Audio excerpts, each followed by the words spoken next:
Christian, and I have pretense. I'm a Buddhist, and I wear no clothes. I'm a pedo, and I think that shows. I'm Jared Genesis. Do you know what I am saying? I'm hanging at playground, watching kids playing. I'm an alpha, I live with my dad. You're a simp bro, and I'm just a Chad. I'm a black belt, you know what it is. And my carpet is all covered in jizz. I'm Jared Genesis. Do you know what I am saying? I'm hanging at playground, watching kids playing. I'm an alpha, I live with my dad. You're a simp bro, and I'm just a Chad. I'm a black belt, you know what it is. And my carpet is all covered in jizz. I'm Jared Genesis. Do you know what I am saying? I'm hanging at playground, watching kids playing.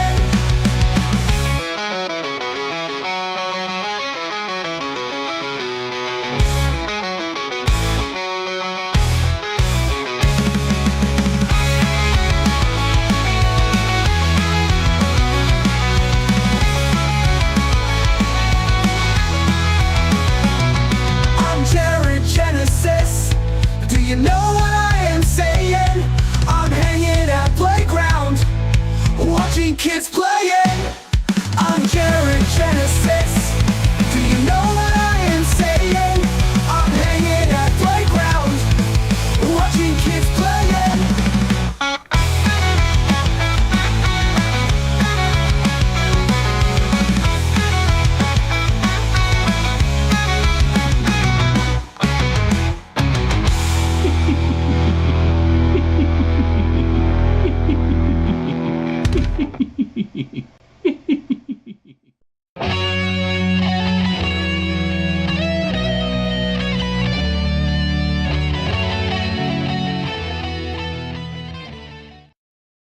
In the beginning, there was nothing.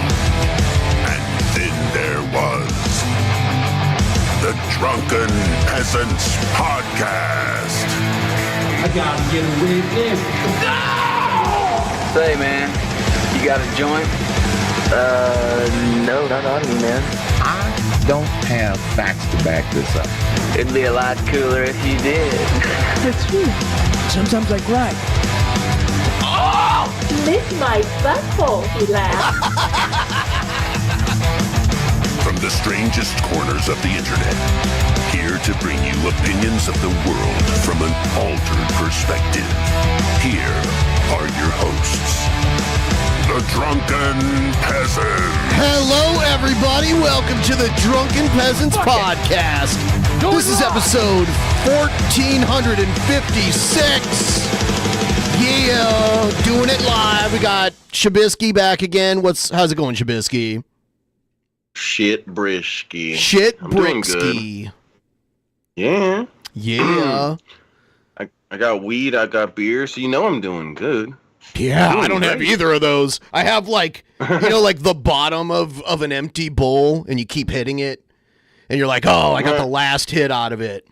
And then you try it again, and you're like, oh, that was the last hit. Well, yeah. I'm jealous of you, though. You got the shroomies.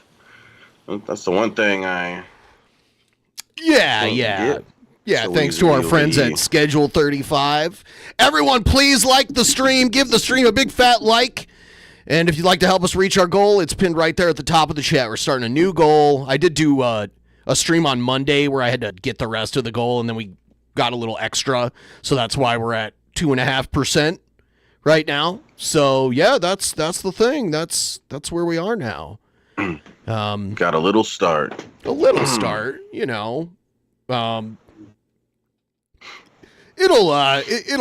come around. It'll come around. You know what I'm saying, bro? Yeah, I know what you were saying, bro. Yeah. Yeah. Dang. Yeah, so there's too much going on in the world right now, It's kind of ridiculous. All of it. Ever since Trump became president, everything's really looking up, Looking up for him and Elon Musk, and I mean it's looking up for some people. That's who we're rooting for, right? The rich people. They need better lives. It's not good enough for them. God damn it. You're right. Yeah, we absolutely need to help them. It's us poor people who are fucking living it up. Fuck us. I am living it up. Living it up.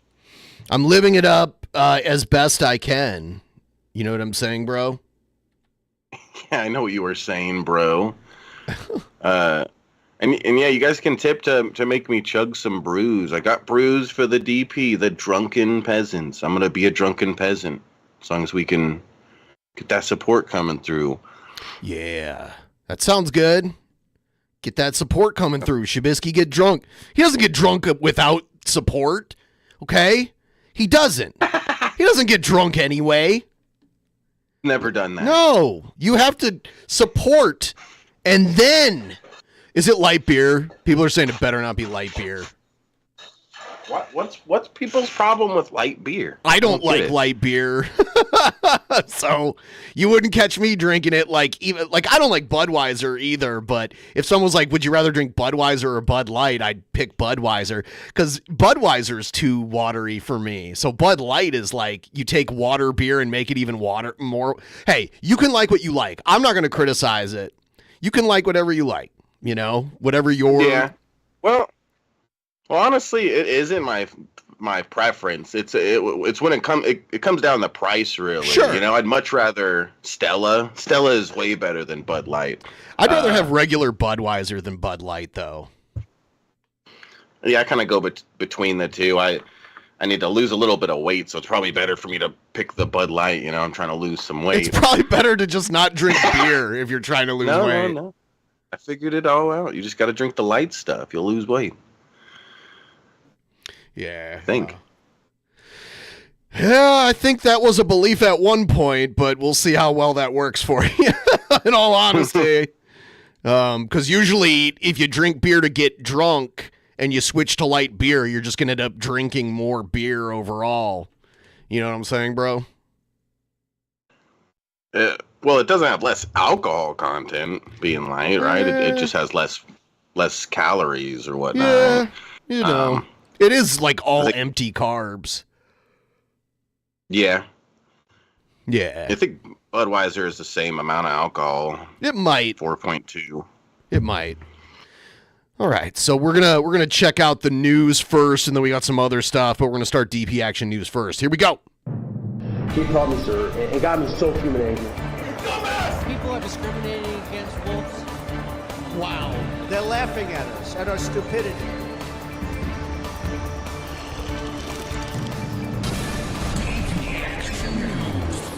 And you better well learn to love it. All right. I like how on the intro the TV is DP brand. I didn't know. It's a DP branded TV. Yeah, kind of like Zenith. TV. Zenith TVs. Yeah. I'll take 5. Yeah, so we do have, here's an expert weighing in on Trump's comments on the U.S. taking control of the Gaza Strip, because Trump said recently, because he was meeting with the Prime Minister of Israel, and he was like, we need to move all the Palestinians to other countries, and we're going to turn the Gaza Strip into the Middle Eastern Riviera. People are saying that Budweiser has more alcohol. I thought it did, because Bud Light's just like watered down Budweiser. But yeah, So he wants to turn. There's different Rivieras. There's like the Mexican Riviera, which I've been to. There's the French Riviera. I've been there too. It's, when I hear the word Riviera, I think of beaches and hotels and that kind of shit. So that's what Trump is trying to say. Apparently, that he wants. I think we should make it the Las Vegas Strip number 2. I mean, if you want to be recorded saying that, yeah. What? I'm okay with keeping it not that, but Obviously, some things need to change over there. Here's someone weighing in on this whole thing. Israeli Prime Minister Benjamin Netanyahu continues his meetings in Washington, D.C. today. He was scheduled to talk with Defense Secretary Pete Hegseth after a shocking statement from President Donald Trump yesterday. Last night, Trump said the U.S. will, quote, take over Gaza, saying it could be the Riviera of the Middle East. In the last hour, though, top administration diplomats walked that back, saying the president seeks to move the roughly 1.8 million Gazans temporarily. Oh, see, I love how Trump will say something and it's very clear what he's saying. And then his handlers are like, no, he didn't actually mean that. What he means is like, it's just temporary. It's like, well, if you turn it into the Riviera of the Middle East, it's not temporary. You're going to turn the place where they all live into like a resort town. That's what he said. To allow for reconstruction. The U.S. will take over the Gaza Strip, and we will do a job with it, too. We'll do a job with it, too. We'll own it. We'll own it. He literally just said, we'll own it. That's what he said. He said, well, we're going to take it over, we're going to do a job with it, and we're going to own it. Be responsible for dismantling all of the dangerous unexploded bombs and other weapons on the site, level the site, and get rid of the destroyed buildings. Yeah, but how did the buildings get destroyed? It was like missile strikes. It was like Israeli missile strikes. He acts like they just like let everything go to shit there, and that's why it needs to be cleaned up. No. Yeah, that's why it looks like a war zone. Right. Level it out, create all the drugs. Economic development that will supply unlimited numbers of jobs and housing for the people of the area. Do a real job. Do something different. It's been made very clear to the president that the United States needs to be involved in this rebuilding effort to ensure stability in the region for all people. But that does not mean boots on the ground in Gaza. It does not mean American taxpayers will be funding this effort. That's what he just said. Virginia Democratic Senator Tim Kaine slammed the idea. He called it deranged and also said that President Trump cannot make this decision on his own. He's not doing it without Congress. If he attempts any military action in Gaza or anywhere else that hadn't been authorized by Congress, I will file a war powers resolution to stop him. And that's a privileged motion that will guarantee a debate and vote in the Senate. That's not a guarantee that I will win. But if he tries to undertake military action in the Middle East, I will win that because I know what the intention of my fellow senators are. President Trump's reference to Gaza last night was, kind of demented. The president's comments. Kind of. He wants to literally like relocate a whole group, a whole ethnic group from where they've lived for centuries to a new place and then like level the area and turn it into a resort town. That's what he said. It's pretty crazy. We'll build Trump Tower right here. Yeah, the Trump Taj Mahal Israel chapter. Yes. It's pretty insane. At a delicate time as negotiations are underway to implement the second phase of the he's not going to use taxpayer money. He'll just take another small loan from his daddy. His daddy's been dead for a very long time. No. Trump's like almost 80 years old, so it makes sense. His dad would be dead. Yeah. Release with Hamas.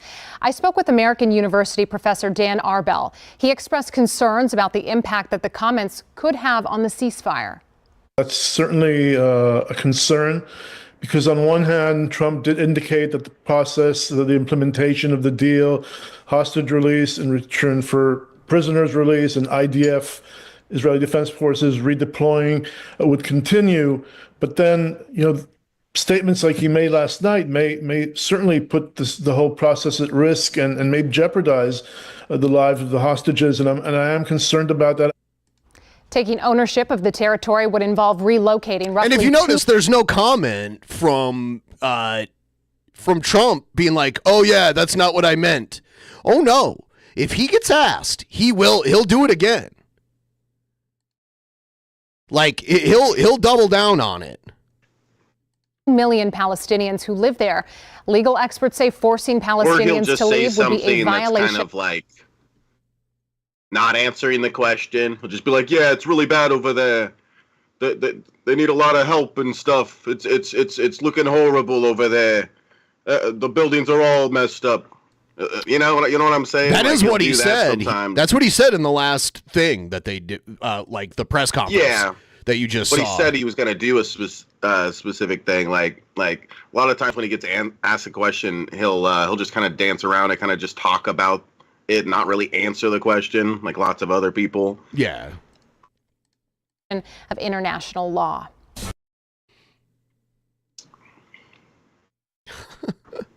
Yeah, Ashley in the chat just pointed out that your Trump sounds more like Bernie. I know. Nobody cares what your emails say. Nobody gives a crap what your emails say. That's my Bernie. Trump is like, oh, it's horrible. There's a lot of Trump has like a raspy voice half of the time. It's a weird like, oh, we're gonna do this. It's like this. Like he adds like a rasp to certain phrases. Trump is gonna ruin this country. He's gonna ruin it. Here's a little more about the whole Trump thing. For me, I didn't really saw that as like a super serious. Yeah, Fetterman is just a disgrace. He first of all, he's a senator, and he wears a hoodie and jorts, like really long shorts that come down to like his shins every day. It doesn't matter what he's doing. Like he'll go to a fucking like. Where was he at? He was at the inauguration. Everybody else there is wearing a suit. Every other man is wearing a suit there. And he's wearing the fucking hoodie and shorts. I mean, like, someone can fact check me on this, but I could have swore I saw him at, like, Jimmy Carter's funeral in a hoodie and shorts, too. I don't know. Right. I don't know. He's quite the character. He's the new guy who's he's a Democrat, but he seems to side with Republicans too much to call himself a Democrat. There used to be a guy called Joe Manchin that was like that, but Joe Manchin retired, and now Fetterman's kind of like that version.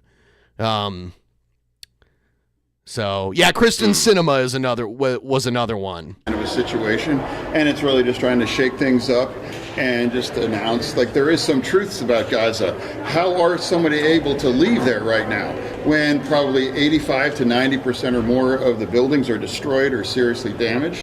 So where are people going to live and how things are going to go? And how can you rebuild Gaza until Hamas is still allowed to endure? So there's a lot of questions, and where's the money going to come from? So this is about, I think for me, I didn't take it as like a serious situation, and it's just about shaking things up. But I'm not going to freak out on it. It's a bold move, certainly, far bolder than what's been done before. But I think we've got to stand unequivocally in an unwavering manner, as the whip said, with Israel, our closest ally and friend in the Middle East. And I think if we could control that situation and bring about a lasting peace there, it would do well for everybody, not just in the region, but around the world. It's a volatile place. And I think the strong and decisive move is an important step in that regard. As was noted earlier, Prime Minister Netanyahu being the first international leader to meet with the president in the White House is more than symbolism, but it is a symbol. And it shows the world that we're not going to equivocate. The previous administration did that. They tried to appease Iran and by extension its proxies, terrorists, and they frankly encumbered Israel in so many times. You're seeing a reversal of that now. That is very important development. I think our allies around the world appreciate that. I know because I talked to lots of leaders around the world, and they've been very nervous about the instability there. I think this could be a bold step in that regard. So let's withhold judgment on all of it. This is an extraordinary, really dangerous approach for the president to take and not consistent with American values. The president has simply been treating Gaza as if it were one more real estate development. Yes, that's literally what he's doing. That's what he's doing. He sees land. He's like, "Yep, we're gonna turn that into the Trump Taj Mahal Middle East chapter." That's what it. Yeah, that's what he's doing. It is the homeland of many people The official policy of the United States continues to be 2 states where 2 peoples can live side by side with security, dignity, and in peace.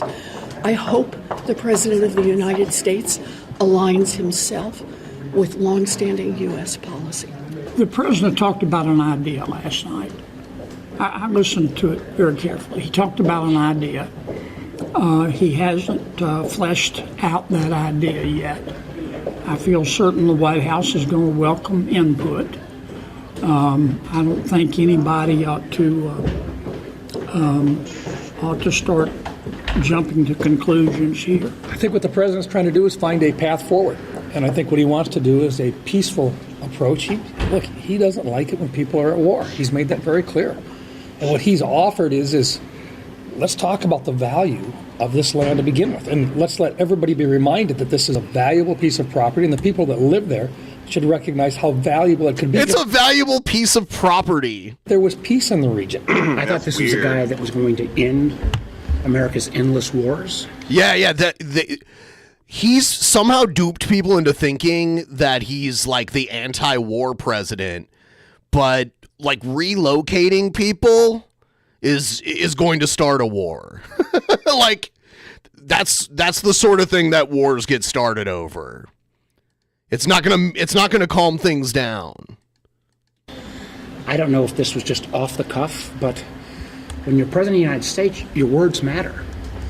And the notion that he's asking the American taxpayer to take on the whole role of funding this or deploying troops, I find it, I'm not sure whether this was off the cuff or a strategy, but in either case, I think it actually sets back the cause of peace in that region. I believe that what the president's really trying to say is we've got to do things differently in Gaza, and one thing we can't have for a long-term safe Gaza is Hamas. So I think he's right in suggesting that we need to have a clean slate. The reason I said a kink in the slinky, it may not work out the way he envisioned it or the way he discussed it at a press conference, but I think a kink in the slinky. I've heard the hose before, but the slinky. Yeah, it Kinky sounds like a slinky. really old saying. I think directionally he's on the right track. Well, there's taking over Gaza. There's helping rebuild Gaza. Probably need some clarification on what exactly that means. He's a developer of resorts. I think he sees a good opportunity. But we need to, obviously, Gaza's not ours. It's sovereign. It's part. Yeah. See, that's the problem. He looks at like a sovereign territory that's not for sale as if something he can just, like purchase, like Greenland. Of another country, right? And all that needs to be worked out, probably among them, perhaps with a little bit of facilitation from the United States, but clearly Gaza doesn't belong to the United States. Trump's position on Gaza is absolutely dumb, stupid, and illegal. And the United States will not be invading Gaza. We will not be occupying Gaza. And for the Republican Party and Trump to run as the anti-war candidates to suddenly ask for war, shows you the level of hypocrisy and/or lack of leadership that is occurring at the White House. Okay, so a lot of people are dancing around, like they're afraid. If you're a Republican, you have to agree with Trump. A lot of what held people back from voting for Kamala was because of her and Biden's support of Israel, and now we're talking about literally invading Gaza. Yeah, no, he's the anti-war president, guys. Here's a little more on this because there's so much news about this. On Gaza, the president has spent basically his this woman is pretty good at her job though. So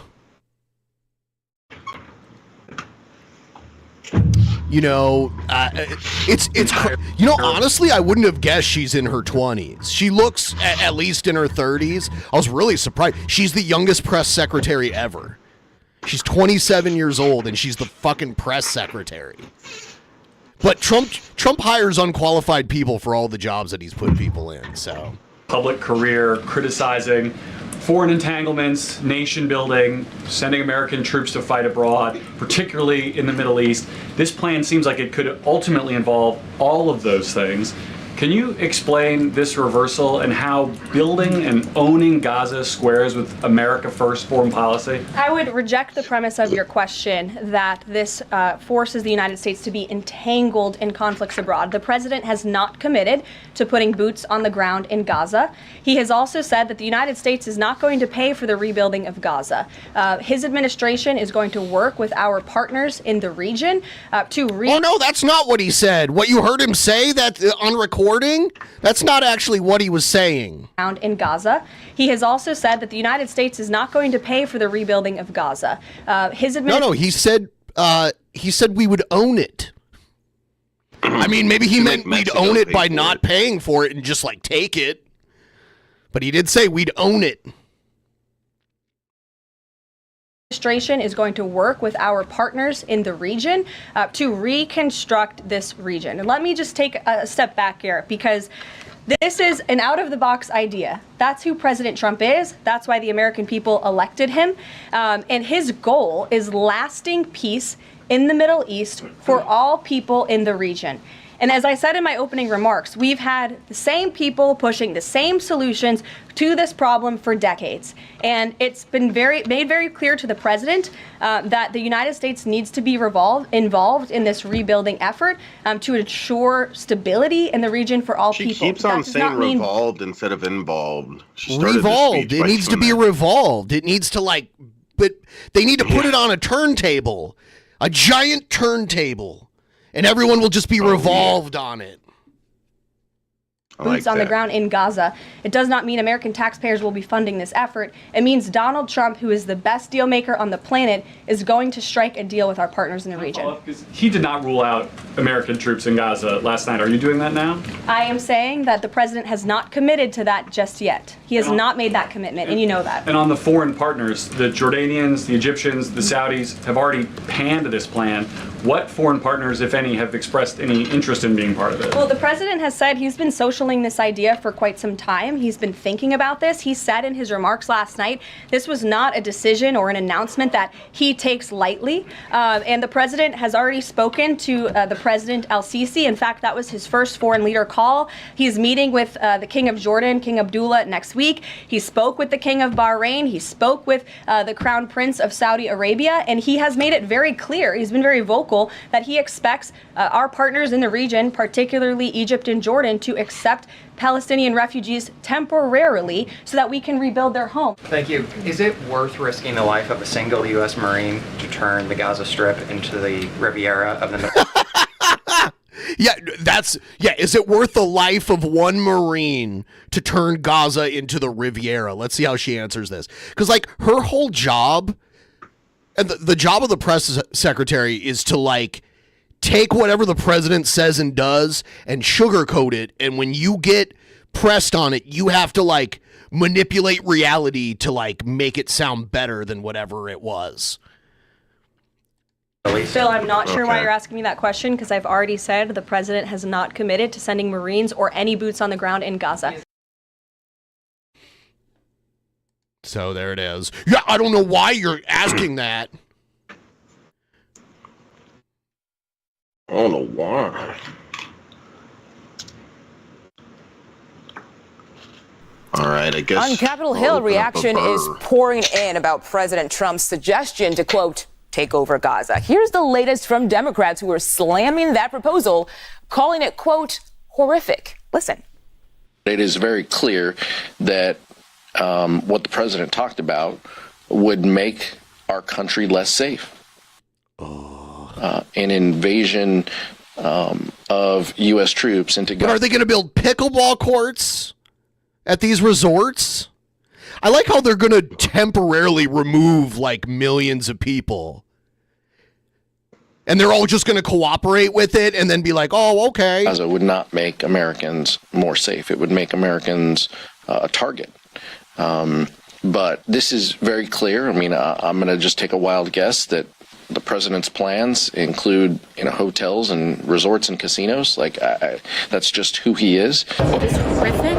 It is the definition of ethnic cleansing. It is part of casinos and resorts there. the culmination of what I view to be genocide of the Palestinian people. And this is genuinely one of the most horrific humanitarian catastrophes that we've seen in modern history.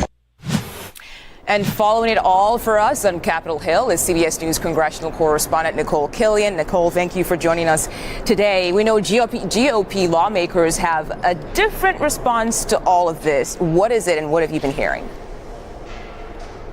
Well, it does vary. I want to be clear about that. Obviously, House and Senate Republicans aren't a monolith, but we did get a chance to get a sense of Republican reaction by speaking with House Speaker Mike Johnson, who held a news conference. Mike Johnson's head is bulbous to me, and it looks like when I was a kid, I had a Mr. Potato Head toy, and I would take off the glasses and wear the little Mr. Potato Head glasses on my big little kid head, and the glasses looked so small. That's what I think every time I look at Mike Johnson. If he was bald, I would think he looked like a big Mr. Potato Head. That's just how I feel about it. Earlier today, and I asked the ears, because there were different ears you could put. Him yes or no if he supports the president's statement that the U.S. should seize control. Doing this with the things the part that goes around your ear, it does look like they're at an angle. They have to bend to fit on his head. They have to stretch. They have to stretch outward. Gaza, take a listen to his response. We await further details on what exactly that looks like. This is a bold, decisive move, and I think you have to do something to eradicate the threat to Israel. Here's the problem. If you leave Gaza in its current form, there's always a risk of another October 7. There's always a risk of proxies of Iran, all these terrorist organizations whose openly stated goal is to eliminate Israel as a state. So it just makes sense to make the neighborhood there safer. I think that's logical. I think it follows common sense. I think people understand the necessity of it. And we're going to stand with Israel as they work towards this goal. And we'll stand with the president on his initiative. So even though he said that this is something that would be very bold, at the same time, he didn't definitively say yes or no whether he supports the president's statement. Yeah, he can't say he's for it because it sounds crazy and evil, but he can't say he's against it because then he'll piss off Trump. So they have to be like, that's not what he meant. He meant this other thing that doesn't sound quite as bad. It's insane. You can't disagree with Trump publicly if you want to be a Republican. They will get rid of you. You will be purged. He did, however, say that it's important to have more details and that he intends to discuss those details at some point. It's also worth noting that we expect Prime Minister Benjamin Netanyahu to be here on Capitol Hill tomorrow. So there is an opportunity potentially there, but certainly that is kind of the response we have heard from other congressional Republicans in terms of trying to take a step back and saying, look, let's get more details about this. But at the same time, trying to be supportive of the president's stance in the sense of wanting to have more stability in the region. Okay, Nicole, let's switch gears now to a different issue because we're just 6 weeks away from federal government funding lapsing. Democrats say it's on Republicans to not have a government shutdown. So what are lawmakers doing right now to try to avert that? Yeah, well, there have been a number of bipartisan discussions happening behind the scenes since the start of the new Congress, understanding that this deadline is fast approaching in mid-March. But at the same time, all of these flurry of actions that we have seen on the part of the Trump administration is really ruffling the feathers of congressional Democrats. So they are finding it more challenging to kind of move forward. People are saying drunk Shabisky would make a better president. Shabisky, you're what? Are you going to be 34 this year? 34? Yep. Okay, you got a little over a year. Yeah, I want to be the first president to take a dab, like before I do my speeches. I want to be, I think it'll make me really stand out. Yeah, as soon as okay. So what month is your birthday? August. Okay, so yeah, you need to announce your candidacy August. Well, I mean, you can announce it ahead of time because you'll definitely be old enough to run for president in the next presidential election. Yeah. Because the next election is like 4 years away, and 35 is the minimum age. So we got to start building your campaign right now. Yes. All right? So don't say anything stupid that'll ruin your chances, Shabisky. I mean it. I'll be your old man vice president. Like Biden was Obama's old man vice president for the young president. That happens sometimes. Like Dick Cheney and George W. Bush. The old man vice president for the young president. Shab fam. Yeah. Yep. Washington 2024. I have my own seal. You can see he's got a backwards hat, a joint, a beer, some shrooms in his claws. I thought you'd find that neat, especially with what we're talking about. I don't know. I like the sticker. It's also like holographic. Yeah, just keep showing off, Shabisky. Yeah, we're all so proud of you. You fucking how could I not show it off? All right, here. With some of these negotiations, because having like shrooms and a beer and stuff. For them, their bottom line is this, look, you can't try to freeze federal funding. You can't try to shut down these agencies without any kind of congressional approval or notice. And so if we're going to fund the government, we need to adhere to those principles of making sure that congressionally appropriated funds are appropriated. So that is kind of the posture and position that Democrats are taking at this time. Whether or not that leads to an impasse in terms of these negotiations and a resolution in terms of government funding remains to be seen. Time and again, congressional leaders always say that they don't want a federal government shutdown. But on the same token, it is a challenging landscape and environment for both sides to continue these negotiations in earnest, in some lawmakers' view. And Nicole, let's move on now to Confirmation Watch. Let's listen to what Senator Chuck Schumer had to say about Russell Vought. Vought, by the way, is Trump's nominee to lead the Office of Management and Budget. Let's listen here. All 47 Democrats will vote against Russell Vought. We're united in our agreement that Russell Vought is a dangerous and destructive choice to lead the Office of Management and Budget. And we saw a precursor to his leadership. His name is Vought, but it's spelled Vought. That's weird. Last week during the I don't know anything about Russell Vought, but if Trump picked him, chances are I disagree with him on pretty much everything, and he's not qualified for the job. I haven't seen Linda McMahon. She's going to have to get approved by the Senate also. And that should be interesting. I don't see a lot of trouble with her because she's not as disliked as a lot of these other people. And if Kennedy can get in and like Gabbard and all these other people, then Linda McMahon will get in easily. Dangerous federal funding freeze that crippled, or nearly crippled, critical duties of the federal government and its operation. As the chief architect, chief cook and bottle washer of Project 2025. Chief crook and bottle washer. Okay. It's Russell Vought who is laser focused on undermining our government. He's proven it. Senate Democrats will unanimously oppose him and do everything we can to prevent him from leading OMB. So, Nicole, the question here is, what does this mean for Russell Vought's path to confirmation? I would have called him Russell Vought. I would have pronounced it differently, but it's Vought.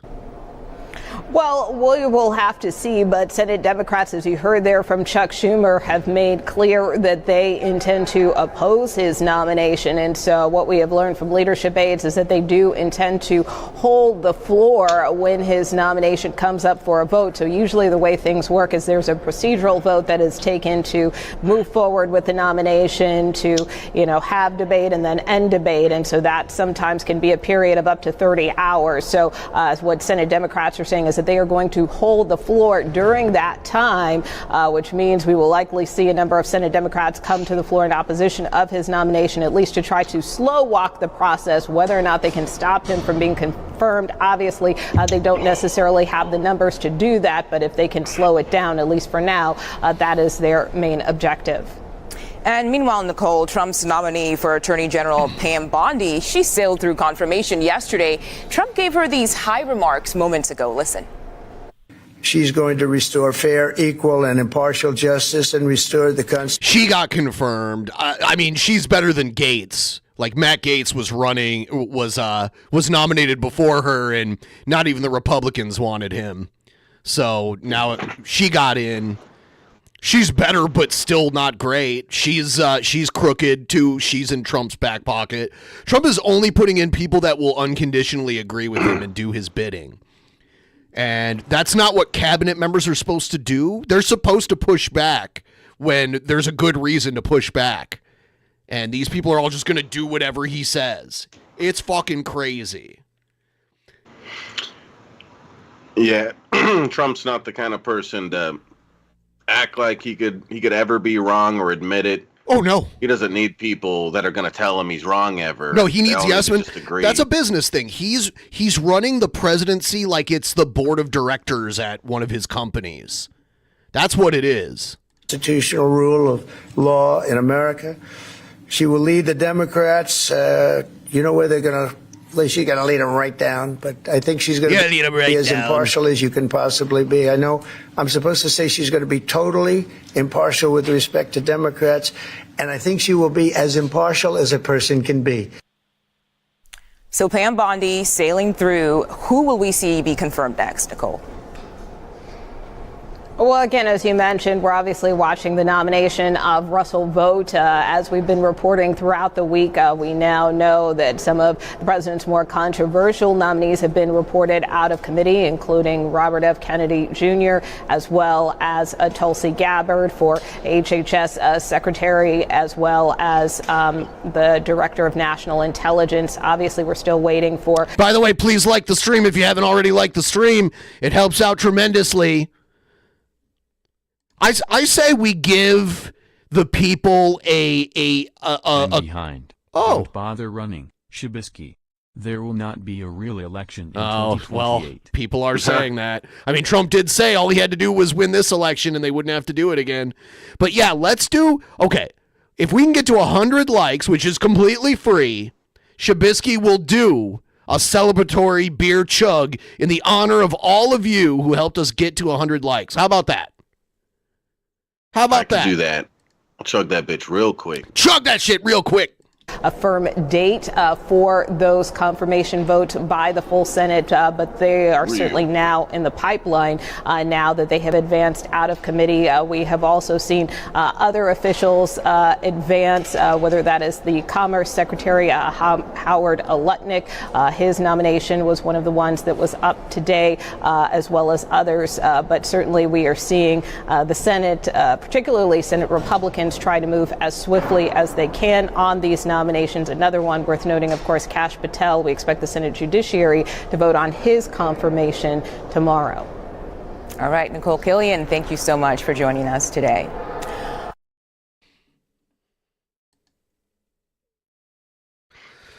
All right, here's Marco Rubio, the current Secretary of State, talking about the Gaza stuff and what Trump said about it.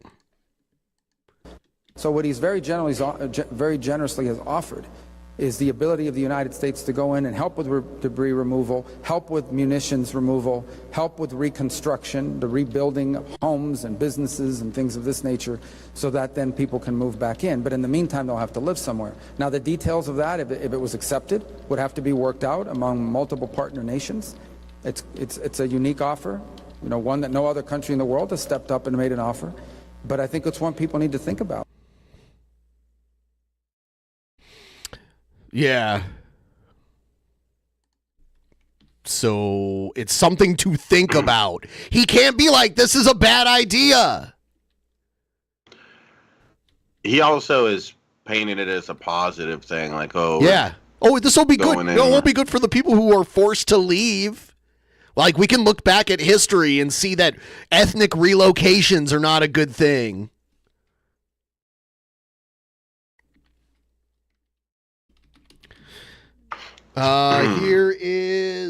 Here's Democrat backlash against Elon Musk at Doge.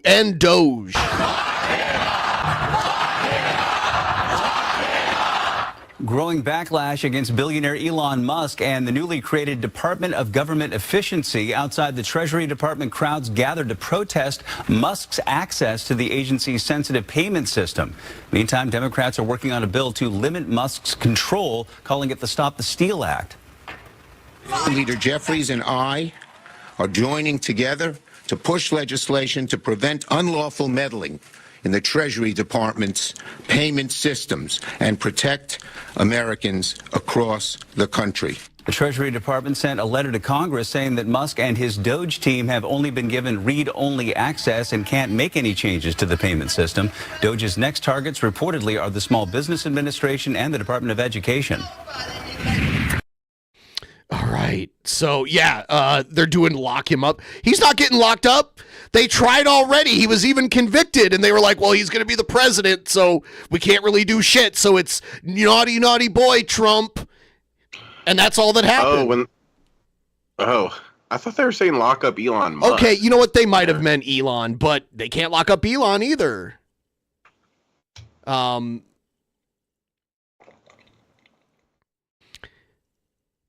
Like, he'll just get pardoned. Here's the next one. Oh, yeah. It's so dumb. It's like laws may as well not even exist for certain people.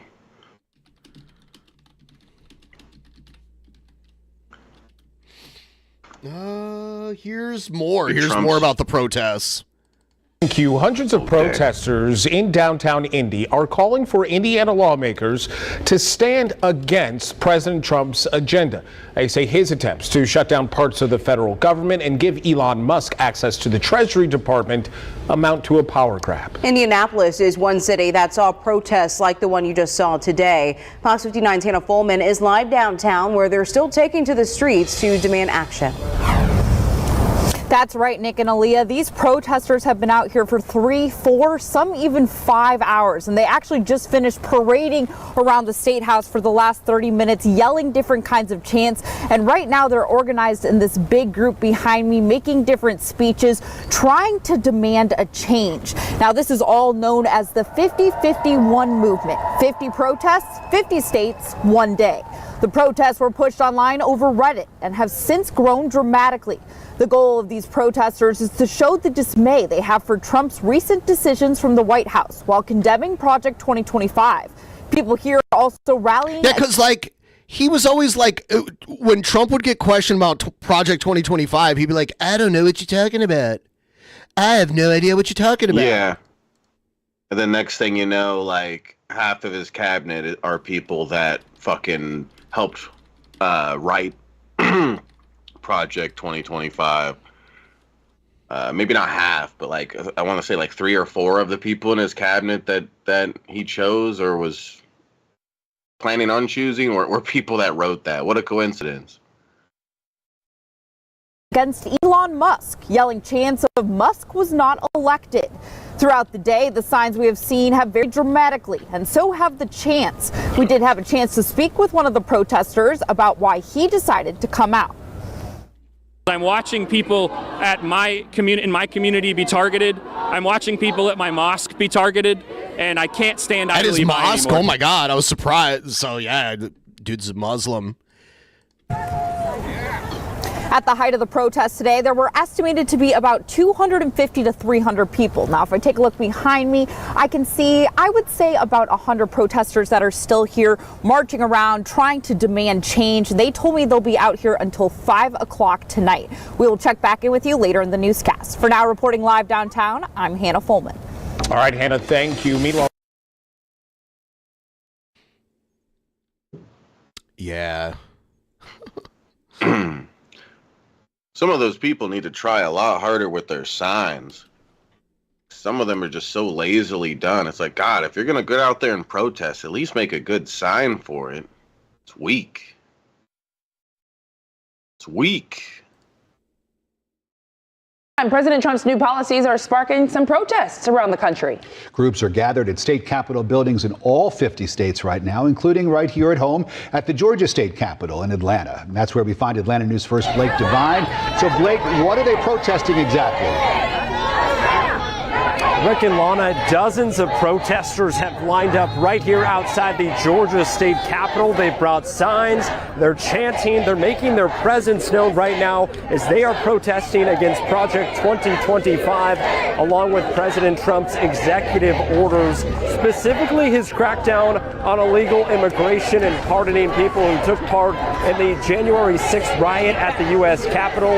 This grassroots effort grew through social media as it's taking place across the country at all 50 state capitals. These people aren't too pleased with Elon Musk's influence on the federal government as well, which is why they've decided to come out here in full force. Raise awareness, let people know that they're not alone. They're not the only ones that think that Donald Trump is a problem, and we can fight this, but we got to come together. And many of these protesters are planning on coming back out to Centennial Park today at 2 p.m. for a separate demonstration. Reporting live from the Georgia State Capitol, Blake Devine, Atlanta News First. Let's see. Yeah, there were massive pre-planned protests, and this has been brewing for a while. And I just hope it keeps happening, but I hope like no one does anything stupid so that people can be like, oh, you were against January 6th, but people did some dumb shit here. I'm just hoping it never comes to that, but the protests should keep growing and happening so that they can't ignore it. Trump can surround himself with yes men, but when he leaves his little hug box, I want him to see how many people don't like what he's doing, Yeah.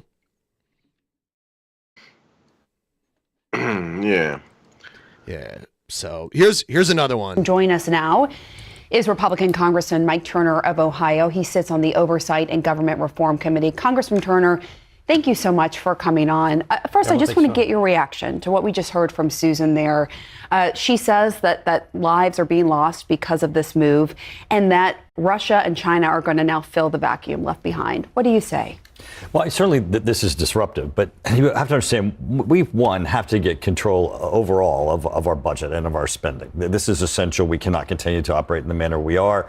We are trillions and trillions of dollars in debt because of really irresponsible ways in which we have managed and operated the federal government.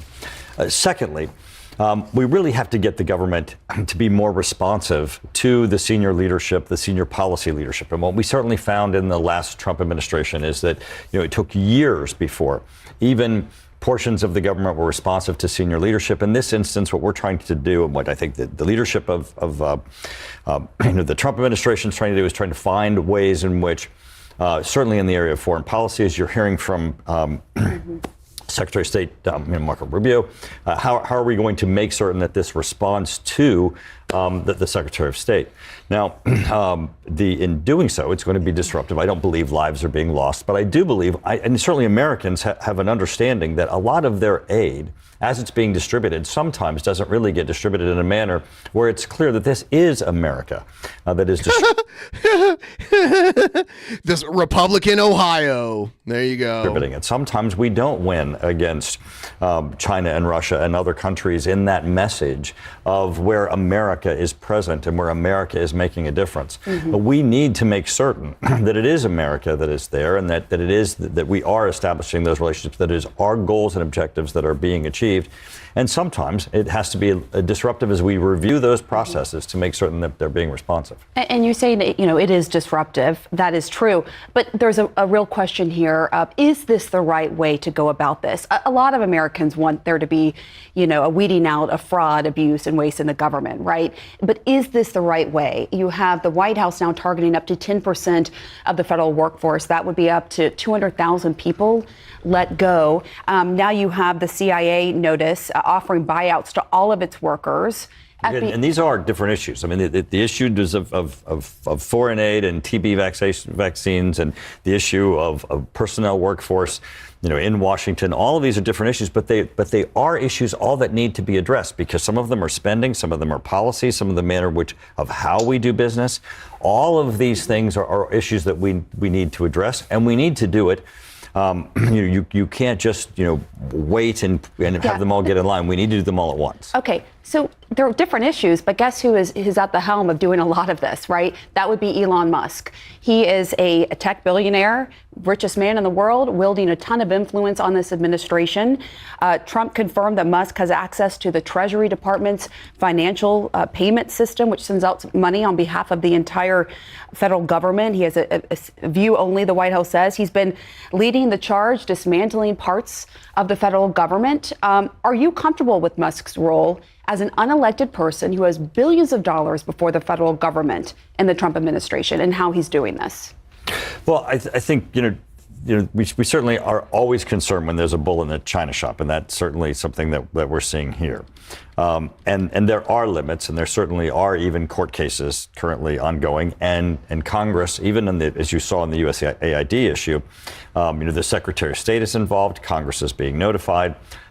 Congress have proposals that are coming before Congress. It is not as if this is being done completely in a vacuum. There are reviews that are ongoing. Certainly, though, this has to be with limits. I do think that some of the news reports are exaggerations of what's occurring, and there's video of it. We certainly will find How so? out, because why do you think that? Because there are news reports that are based upon anecdotal stories of what is occurring, or what Elon Musk is doing or has access to, as opposed to actually but what the White House happening. the Treasury Department, the White House has confirmed, for example, at the Treasury payment system, they say, yeah, he has access, but it's view only. I mean, that's exactly. not just like an anonymous sources. Okay, but that comma, view only, that you just said, happens to be the most incredible, important aspect, because when you report that he has access to it, it makes it sound like he has levers and dials and can pull and push, versus if someone's going to be making a recommendation, hold on a second, if somebody's going to be making a recommendation as to something that needs to be reformed, as to where there is fraud, having access, view only, is to be able to understand what is occurring. As opposed to some reports make it sound like he's sitting there, as the Wizard of Oz with controls and dials with the Treasury system, clear, which is and in the question different. I made clear it was view only, but as you well know, there are concerns among critics of this that why is this unelected person having access to all of this information about Americans' payments that they're receiving? And there's federal law, as you well know, that prohibits conflict of interest, prohibits employees from participating in matters that could affect their financial interests, government employees. In his dual role as special government employee, where is the accountability here? One thing that we know, our systems are out of control. Trillions and trillions of dollars in debt. There's fraud throughout the system, and we're trying to get a handle on this. And to the extent that view only, that portions of the system needs to be reviewed so that we can understand what reforms need to be put in place, we need to do this, and we need to do it quickly, because we're bleeding. I mean, as a federal system, I do agree that there is way too much debt. And then it's like, oh, we just need to extend the debt ceiling and go deeper into debt. There should be some changes made to get a hold of the debt, but it's not to cut important things that help people. We need to really look at what's bloated, and the military budget is very, very bloated. That's one place. They act like, oh, we spend too much money on PBS. We need to cut PBS, and we hardly spend any money on PBS comparatively to like other shit. Yeah, we spend more on our military than what the next like 5 biggest countries or something like that. Something like that. I don't know the exact all put stat. together. I don't know, but yes, I mean we do spend way more than any other country, and we definitely pay for things that are probably never going to be used. So, the manner in which we have money going out the door, where we need to find out how can we control these systems, get control over the federal budget, so that we can. But hold on. Let me just follow up, because you're not answering the question about accountability. Yeah, you can't answer the question honestly. You have to. This guy's a Republican. You have to. You cannot have your own opinions if they differ from Trump. You have to either just full on agree, or you have to be like, no, that's not actually what he said. No one is arguing, I think, that there should be reform in the federal government. The issue here is how it is being done and who is doing it. An unelected official, a person, I should say, who's a special government employee with conflict of interest before the federal government, billions of dollars, who's at the helm here. As a member of the Oversight Committee, what are you going to do I believe that to make sure he's held accountable and to make sure that he's not abusing his power here? I believe that there are checks and balances in the system. I do not believe that it's being reported accurately as to where those checks and balances are. And I believe that many times that little comma of like view only gives people the impressions that people are running amok in government, and they're not. They're reviewing systems that we need to understand so that we can understand what's going on and put reforms in place. But they can never give a straight answer. It's always like a beat around the bush kind of shit. To hear from Elon Musk, there's a hearing right now on all of this, on the government reform and the actions. Elon Look Musk how orange he fucking looks in that picture, dude. You know, the only person who looks worse is RFK Jr. His face is all weird. Testifying. Do you think he should go and testify in front of the Oversight Committee and really lay out to you? Because you're saying, oh, you don't believe a lot of these reports are overblown. And don't you want to hear from him directly I never about? hear people compare it to, but like it makes me think of the Oompa Loompas. Remember how the they had like orange faces. Yeah, orange faces and green hair. It's very unnatural looking. Yeah. What exactly? He's like the same tone. I'm sure, because he's not shy about doing that. I'm sure there'll be time for that. I'm sure he will do that. But let me just ask you, because, you know, I know you said that there are reviews happening in Congress, but there are a lot of lawsuits happening right now. And by the way, the Treasury Department has tons of lawyers. So again, Okay. I believe there are checks and balances in place. It's not as if like, you know, the bank vault door is open and Elon Musk is sitting in there as the Wizard of Oz. I truly believe there are checks and balances. I understand, but I think there's still this big question of accountability, right? I think that Americans are looking at this and wondering, what is going on here? We didn't put this guy in charge, right? And it has a massive amount of power as the richest man in the world with all of this conflict of interest in front of the federal government. And we don't really have insight and a clear view of what is going on. And when you take a step back, I know you say that Congress is reviewing, but there are a lot of lawsuits because there's a lot of lawyers who are out there watching this saying laws are being broken and there is a disregard for this. Agencies like Trump doesn't care that he's not legally allowed to do something because he knows if he at least tries to do it, even if it's like futile to even do it, his dumbass voter base will be like, yeah, see, he tried to do it. Like the executive order to overturn birthright citizenship. That's a constitutional amendment that he would have to Congress would have to pass another amendment to amend that. That's the only way to get rid of an amendment is to amend it with a new amendment. And you need it's so, with the way Congress is divided now, it's not possible. And then you have to have the 2/3 of the states have to vote on it too. It's just crazy.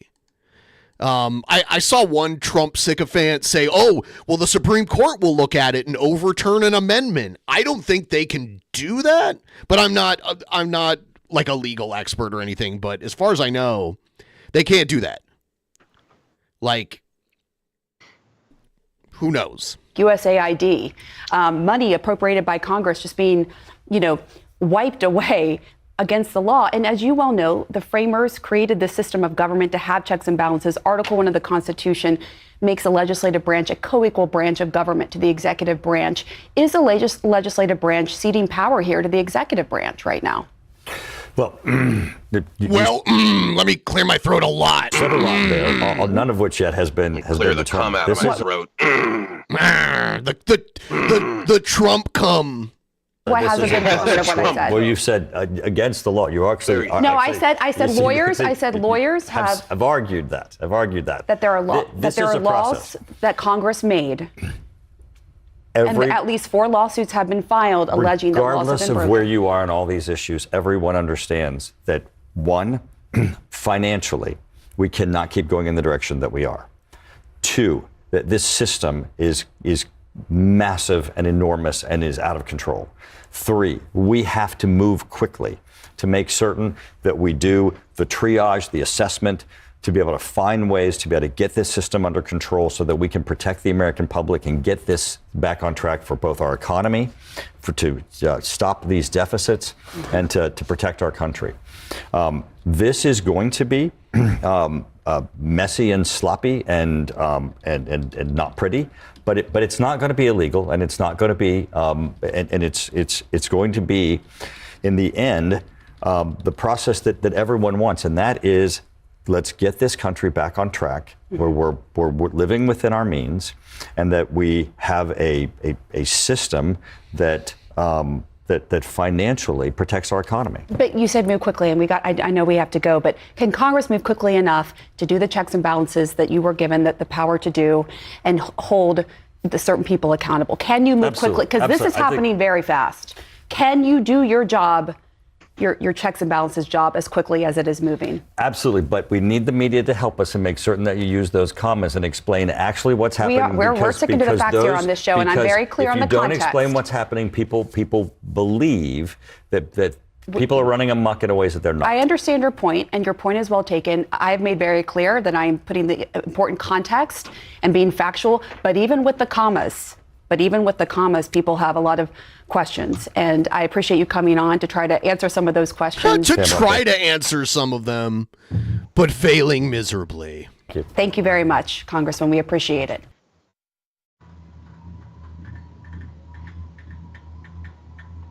Oh, damn. That is funny. I said that to try to answer. So we're really close to me doing this chug. At 100 likes on the stream, I'm going to chug a beer real quick. Get a little loosey-goosey, you know what I am saying? You know what I am saying, bro? You know, kind of like now. Oh, Jared's going to make an appearance here on this stream, too. Abso-friggin-lutely. Whoa. But yeah, I see 85 likes. We just need 15 more likes right now. 14. Right, we can do it here. Elon Musk now has access to a payment system within the Treasury Department containing the personal data of millions of Americans. The Department of Efficiency gained control of what's called the Bureau of Fiscal Service. This comes as the DOJ task force sweeps through the federal bureaucracy, taking aim at the DOJ task force. They came up with the name of this department first. Like, they were like, oh, we're going to call it Doge. Now let's figure out, like, how we can, like, manipulate this to like, we need to figure out what words are going to, like, create this Doge thing, you know? Like, it's Department of Government. You know, like, it's the Department of Government Efficiency, but they started with the acronym and then we're like, what words can we use? Yeah, instead of just the acronym being based on the name they came up with just uniquely for that. Spot on there. at programs and employees, one agency at a time. Oh shit! So we're almost there. 5 likes away. 5 likes away. Use your sock accounts, losers. 4.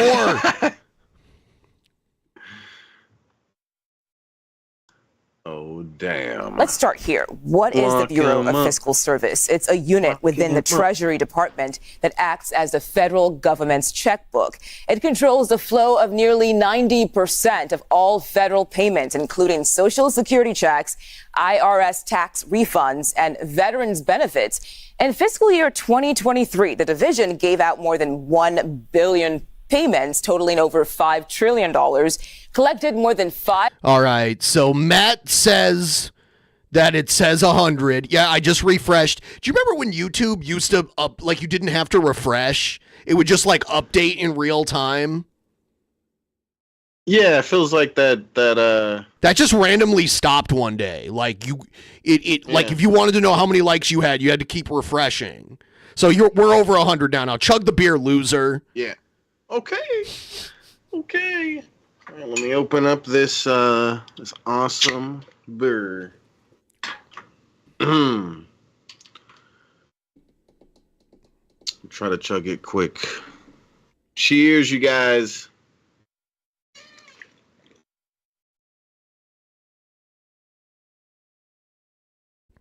Yeah. Keep them likes coming. And if you guys want to help us get closer to the weekly goal, that would be sweet. It'd be cool if we could at least get to 10% before the end of tonight's show. Just saying. You know what I am saying? It's funny because, a good portion of the audience wants news. But then, there's a fair amount of people who are, the news makes them sad.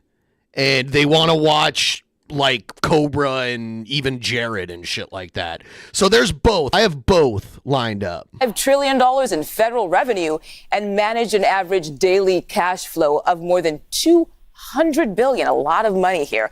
Let's bring in CBS News Money Watch correspondent Kelly O'Grady. Kelly, thank you so much for joining us on the stream today. Can you tell us more about why Elon Musk's access to this payment system is raising a lot of alarm? Yeah, so it's kind of two areas. The first, I would say, I knew this was going to happen. I knew if we got Trump again, this was going to happen. But I also knew there was a really good chance Trump was going to win. The only solace I take in this is that the idiots who voted for Trump against their own best interest are starting to feel this now. So, I saw this news story of this guy who voted for Trump, but his wife was an illegal immigrant, and she got deported. And it's dude, what the fuck were you, what'd you think? You think Trump was going to be oh, but I like this one. I'm not going to deport this one. It's no, that's not how it's working. Yeah, and again, I feel like most Republicans, their logic there would be oh, well, they're criminals. They have to be criminals. They're not just arresting criminals. They might might go into a place looking for one undocumented person that's a criminal, but then they ID everyone else there, and if you're illegal, they're taking you too, even if you have no criminal record. Well, my point with that is that just them being here illegally makes them a criminal, right? And that'll be their logic, but it's the same people, the average person commits crimes all the time and doesn't really know because there's all sorts of laws that we all don't know about. Nobody hasn't committed crimes. Nobody watching this stream. But they were saying committed crimes. They were making it seem at first like they were only going after criminals, not counting the fact that they were here illegally. Yeah. Gang members and stuff. Gang members, murderers, all the really bad stuff. Yeah, even more petty shit.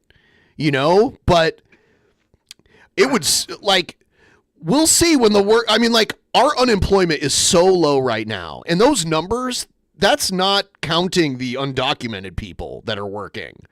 So, chug a weak ass. Yeah, do it, loser. So disappointed in you. P.S. Joe is here. But yeah, whoa. It's going to be crazy when there's like super low, like people unable to fill positions for their company for certain types of businesses. They're like the workforce. Yeah. Sorry, go ahead. Yeah, it's definitely not going to help unemployment by getting rid of a huge amount of the people that do work in this country. It's, from what I understand, if we actually did get rid of all the illegal immigrants, there would be like a food shortage or whatnot, or there would be like a really big issue with that because most of the people doing the cheap labor, like picking these fruits and stuff like that, are illegal immigrants. So it's like, and we kind of need those people in order for us to live. We kind of need the people that make us food and provide, do all that kind of stuff. Yeah. There is a concern that this Doge investigation could lead to the federal government stopping some of these. Do you think this whole Doge thing happened, do you think it would be a good idea to try to invest in Doge? I own Doge. I own a bunch of Doge from like 4 years ago. And it's not, no, crypto is not doing well right now. Ever since Trump threatened all the tariffs, the crypto market has like taken a sharp dive. Yeah. Yep. Bitcoin, like, I looked at it one day and I saw that it had went up by like $30,000 it was worth in like 15 days. Yeah. I mean, right after... That was like a couple months ago. Right after the election, crypto started going up a lot. Like a lot. Like there's this crypto called XRP that I bought into like 9 years ago. And it went from like 50 cents to like $3.40 in a matter of like a month or two. Now it's back down. Now it's down to like $2.50. So it's still up, but it's like taking a hit. It went down by like $1 each. So yeah, I imagine you probably only have Doge because of like people tipping crypto to you and stuff. I imagine. Is that why? Say that like again. I said probably the only reason you own Doge is because of like some people tipping you Doge. No. I bought into it. I was like, I'll buy some of this and see what happens. And at the time, the price was so low. I've already made a profit off of it. Like no matter what, I'm just waiting to see what happens. And like XRP, I bought into XRP years ago. Like I had some extra money at the time to buy into some of this shit. And that's okay. Yeah. I mean, like I've already taken a gain on both of them. I'm just kind of holding out to see what happens next. Because I got in early enough to where it was like when I first started buying XRP, it was only like 8 cents each. Yeah. So and now it's $2.50 each. So no matter what, I've made money. Imagine. Imagine you bought like 10,000 or 100,000 or something. Dude, I think about this all the time. Like if I had bought Bitcoin the first time I heard about it, which was like in 2010 or 2011, and back then it was like pennies for a Bitcoin, like it was less than $1 per Bitcoin. Yeah. So if I would have spent like $1,000 on it, I'd be like a multimillionaire right now. But that's like saying if you had picked the right lotto numbers, you'd be a millionaire. Like there's no way to know. It sounded like bullshit to me at the time. I did have a friend telling me to get into Bitcoin way back when it was really cheap. And I was too much of a brokey back then to even like consider like, oh, what am I going to invest money in? I wasn't making enough money to fully support myself back then. So I was not in the position. I wish I was in a better financial position back then, because I probably would have been like, okay, whatever, I'll throw a little bit of money at some Bitcoin, see what happens. If only. Yeah. Get payment systems and it was a lot more complicated to buy Bitcoin back then. You had to like there wasn't these huge exchanges like they have now. You had to buy it and like have like a physical wallet, not like a wallet that you actually put money in, but like it had to be like saved on your computer somewhere. You know, like all the crypto I own now is like in an exchange, like a website that I go to, almost like a bank account. Yeah. But back then you had to like people lost Bitcoin like on like they had Bitcoin on their computer and their hard drive gave out. And they lost it forever. And it'll never it's like gold that sunk to the bottom of the ocean. No one will ever see it again. And there's only so much Bitcoin. There's literally only so much Bitcoin in existence. Once it's all mined, there will be no new Bitcoin anymore. There's a point where it reaches a max. There's a finite amount of Bitcoin. Yes, there's a finite amount of Bitcoin, and people mine it. Like you need a really powerful computer to mine Bitcoin. It does like mathematical equations to complete the blockchain and create fractions of a Bitcoin. That's how it works. And it gets harder and harder and harder to do it. The longer we go, the more of it's mined. And eventually, we won't live to see it, but eventually, yes, it'll all. Well, we might live to see it if these quantum chips end up like cracking the code and mining the rest of. Yeah. There's like these quantum chips that they're working on that allegedly can break the blockchain, and then they can just like mine the rest of the Bitcoin. So anyway. Yeah, it's kind of weird because when I first was thinking about it and stuff, I'd assume that people just use average computers to mine Bitcoin. Now you can do that, but I recently actually saw one of the things that people will buy for Bitcoin mining, and it's just like this metal kind of rectangular thing with a fan. And, yeah, it's a computer, but it's not like a computer you'd like use to like play games on or anything. It's not a personal computer. Right. The thing is that it takes a lot of electricity to mine Bitcoin. So you have to look like how much Bitcoin am I making versus like how much is it making my electric bill go up to like do this? Yeah. So like if you can afford enough to invest in like solar panels and Bitcoin mining stuff, it seems like you could really make might as well just buy Bitcoin and hope it goes up more. That's how I like if you're thinking about doing that at all. I don't know though. Yeah, there's this town in Washington. I watched a documentary about it where for some reason they have some of the cheapest electricity in the country. And like 4 years ago, these companies were like building these giant crypto mining buildings that are just like full of computers mining Bitcoin all the time. Yeah. Services. So think things like Social Security and Medicaid. The other concern that people have is just the access to such sensitive personal information. And so that would be things like your social security number, your bank information, right? If you do direct deposit when you get your tax refund check in a couple of months. I will note that CBS News obtained a letter that says the access that Doge was granted was essentially read only. And it's very, very similar to when these agencies go through an audit for their systems and their practices and security. And Doge actually hit its all-time high 4 years ago. It was like in May of 2021. Yeah, in May of 2021, Doge got up to like 70 cents or something like that.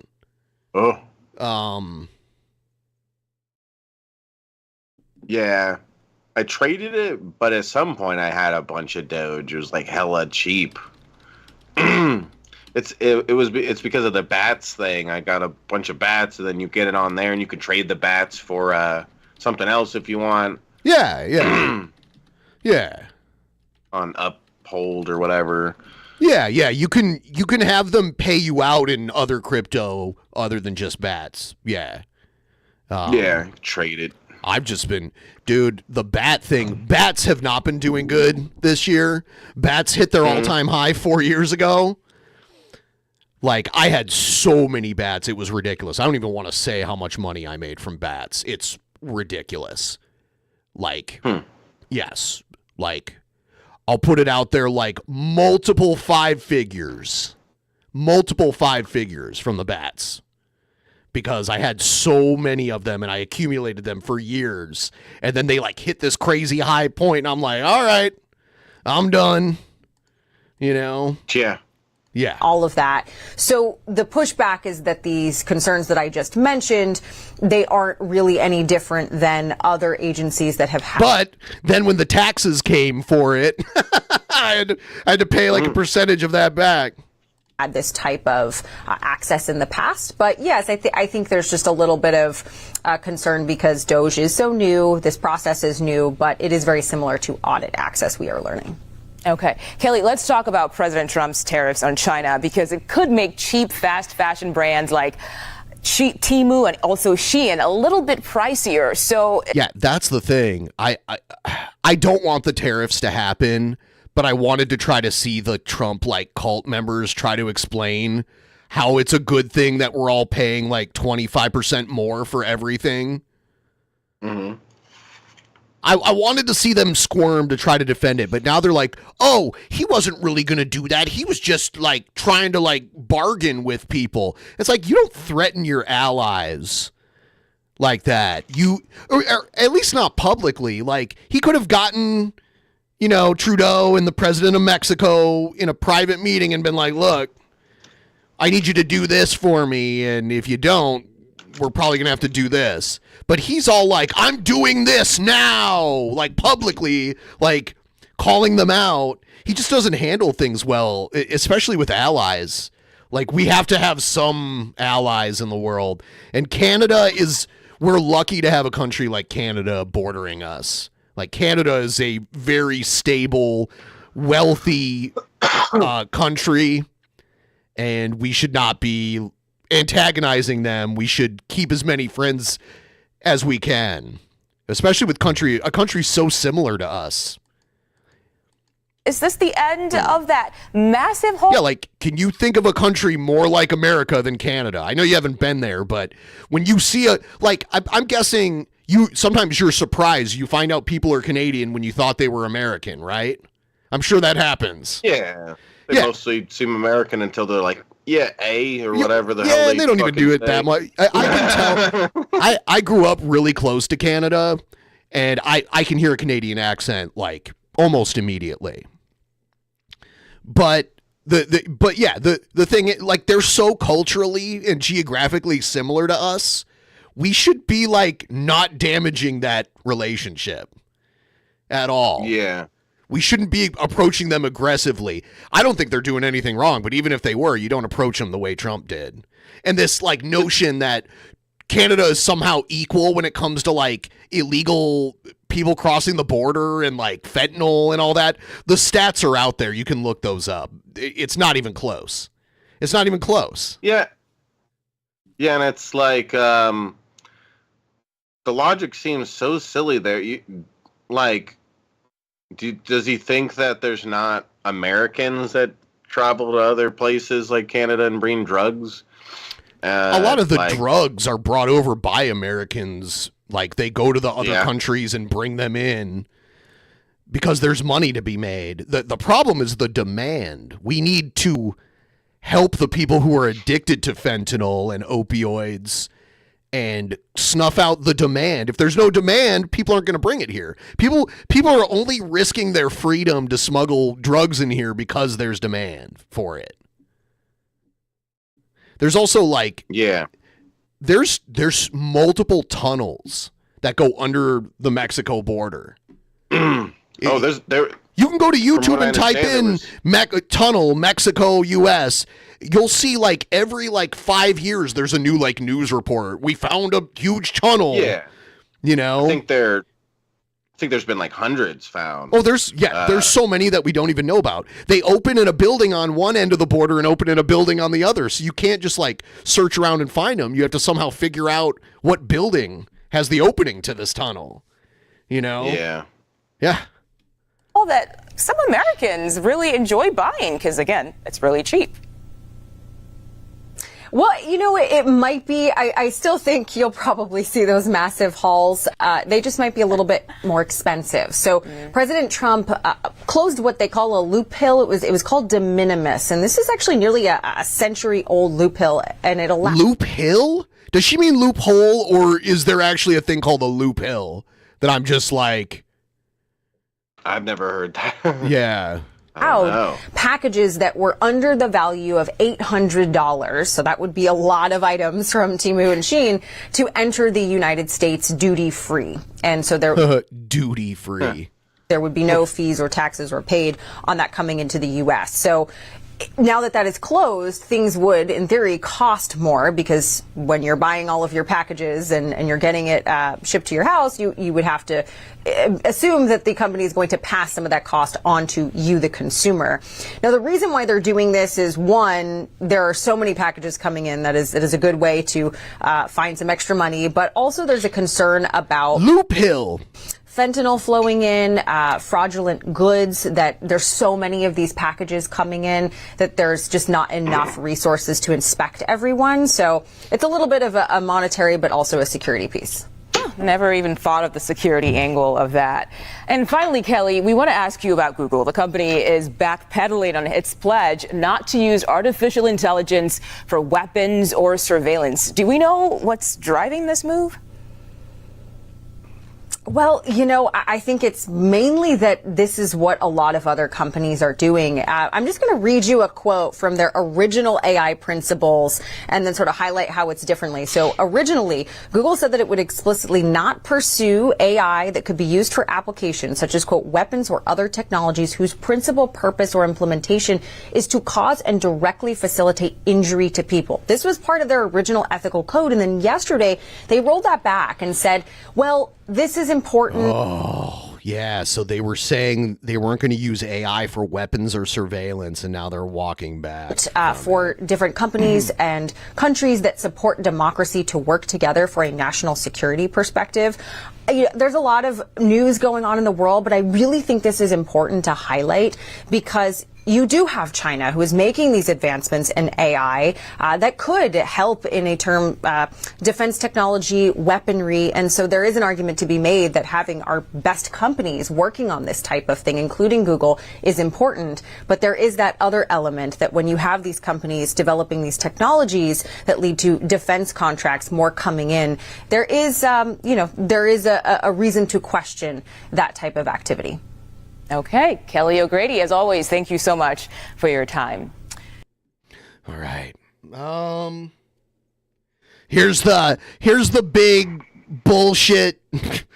This is another thing that like the fucking low IQ, like low information voter thought was a big issue. And Trump is placating to these people. The no men and women sports order. Trump is doing an executive order, which basically means no trans women in women's sports, is what it should say, but it says no men in women's sports. So here's that. And, I'm not allowed to say this politically. It could end my career. They're really beautiful people. These are beautiful people. But like everything else, it's a little bit different today. You're not allowed to say that because if you call a woman or a girl beautiful, that's the end of your career. But he says this a lot. He says this a lot. It's not true. It depends on how you say it and who you say it to, and like what's the connotation of it. You know what I mean? Like is there context behind it? It's not just, if a man calls a woman beautiful, you're canceled. Yeah, like if you do it in a pervy way, maybe you'll be treated like a perv, but maybe if like, you know what, you look really beautiful today, Cindy. It's like, oh, okay, thanks. And then you go on with your day. It's like, why? Who the fuck is against that? You just tell someone they look beautiful today.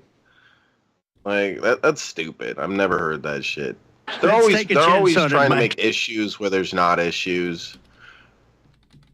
Like the war against Christmas and shit. It's like, yeah, we're really having a problem with that. Let's take a check. So I want to thank everybody for being here. It's fantastic. And this is sort of a big, big day. It shouldn't have even been necessary to take place. This started a long time ago, and we ended it today. And I'm going to sign the executive order right now, and everything I said will go into effect immediately, okay? Thank you.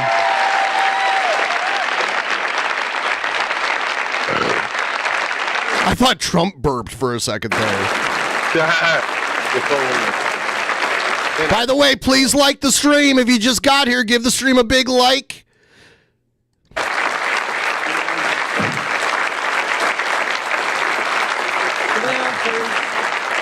Sit down, please. Down, Trump. Thank you. Thank you so much. Everybody, thank you. You know, if you'd like to gather around me, I think I'm going to be okay. Come on.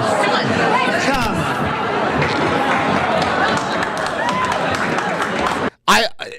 I saw this video the other day, and I mean, people are going to say it's fake. I don't know if it's real or not. It sounds real, but there's AI and everything. Where, like, Trump was walking, I don't know when this was. He was walking around and he met these, like, maybe middle school, maybe younger high school girls. And he said something like, in 10 years, I'll be dating her. Or something like that. And it's just weird. Yeah, there's I think there's another instance of him saying that kind of thing. Well, he said something like that about his daughter before, but this is something different. It says this was from in 1992. We'll watch it after we're done with this. Okay. Secret Service is worried about them? If we have to worry about them, Good thing everybody's gathered around the show. Okay, do you want to do this? Watch what I do, and then I'm going to give you some pens, okay? Are you ready? What a nice picture this is, huh, Governor? You ready? We'll do a good job. Wait, let me press that. I want to make this a really good signature. Because this is, this is a big one, right? You're really good. We need to make this a big one.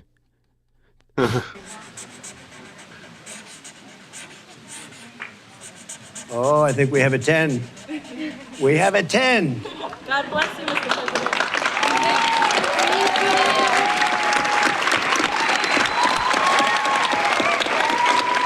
Yeah, like, I guess this was an issue, but it wasn't an issue that mattered this much. It was a tiny, I don't think it needs a little presidential executive order. I think we need to let the athletic authorities of the various sports do their own research and decide, like, how they want sports to be done in their, niche. I don't think we need now that you mention it, it is pretty weird for the president to tell them how to run their sports. Yeah. That is very odd. Yep. No trans people in the wrestling anymore. Pretty good, huh? I see that. Okay? Good. Now you're going to go out and win those events, right? Nice to see you. The only all. reason this is a big deal is Great because going, there's a bunch of bigots that fucking hate trans people who are like, yes, this is so great. Go Trump. Yeah, This is there's a such lot of big people problem." who normally don't give a shit about sports anyway that are all of a sudden so concerned about women's sports. Everybody, nice to see you. Thank you, kids. Here, take a pen. Thank you. I'll give some of these out, okay? Take a pen, take a pen. What is he having them do? Sign it too? Like, you sign it too. Are you a bigot? It's sign my yearbook. Here's the video I was talking about. It's like 36 seconds long. I'll show you what he says.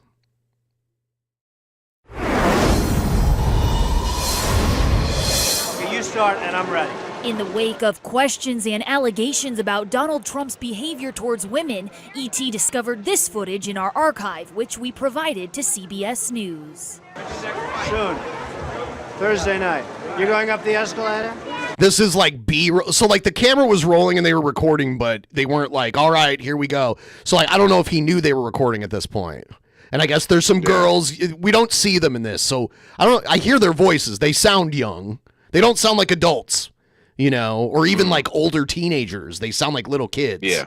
So like, and listen to what he says. I'm going to be dating her in 10 years. Can you... Such a weird thing to say. Okay.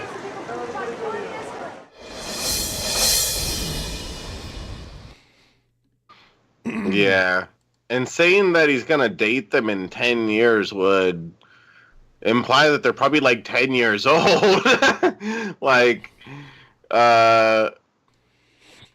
you know, I mean, like, I doubt they were 8 years old, which would be 18, but like, they're probably like 10 years old or we didn't see them, but their something. voice sounded like very, very young. Sound like 6th graders or something. Maybe even younger. Little, yeah, I don't know. Girls. Yeah. He was talking about a 1-year-old. Yeah, there's a baby in a stroller. I'm going to be dating that in 10 years. In 10 years when she's 11. Oh, my God. Yeah, that is some weird Jared talk. Here's the CIA sends buyout offers to entire workforce. So that's what they've been doing to like most federal employees. They're like, we don't want you to work here anymore. We're going to buy you out of your contract. And we're going to hire somebody else. And so that they're trying to do it to the CIA now, too. Like, completely gut the CIA and put in all new people. So here's a story about that. Now to the efforts by Elon Musk to downsize the federal government. We have new details on the buyout offers for federal workers, including at the CIA. Here's ABC's Lionel Weiss. This morning, the CIA is now offering buyouts to its entire staff, the latest move in President Trump's push to downsize the government. It follows a similar offer to civilian federal workers last month. About 20,000 of those workers have now accepted the buyout ahead of tomorrow's deadline, amid reports of mass layoffs to come. ABC News has learned Elon Musk, leading the Department of Government Efficiency, has now moved beds into the executive office building next to the White House, allowing Musk and his staff to sleep there when working late. His staff reportedly includes people as young as 19 years old. President Trump insists they're qualified. They're very smart people. Trump also praising Musk for dismantling USAID, an agency that funds international relief efforts. Look at all the fraud that he's found in this USAID. It's a disaster. USAID staff getting this email that all direct hires will be put on administrative leave with pay, except for certain staffers serving mission-critical functions. Democrats held a rally outside the Treasury Department to protest Musk's influence. We will not take this from Donald Trump.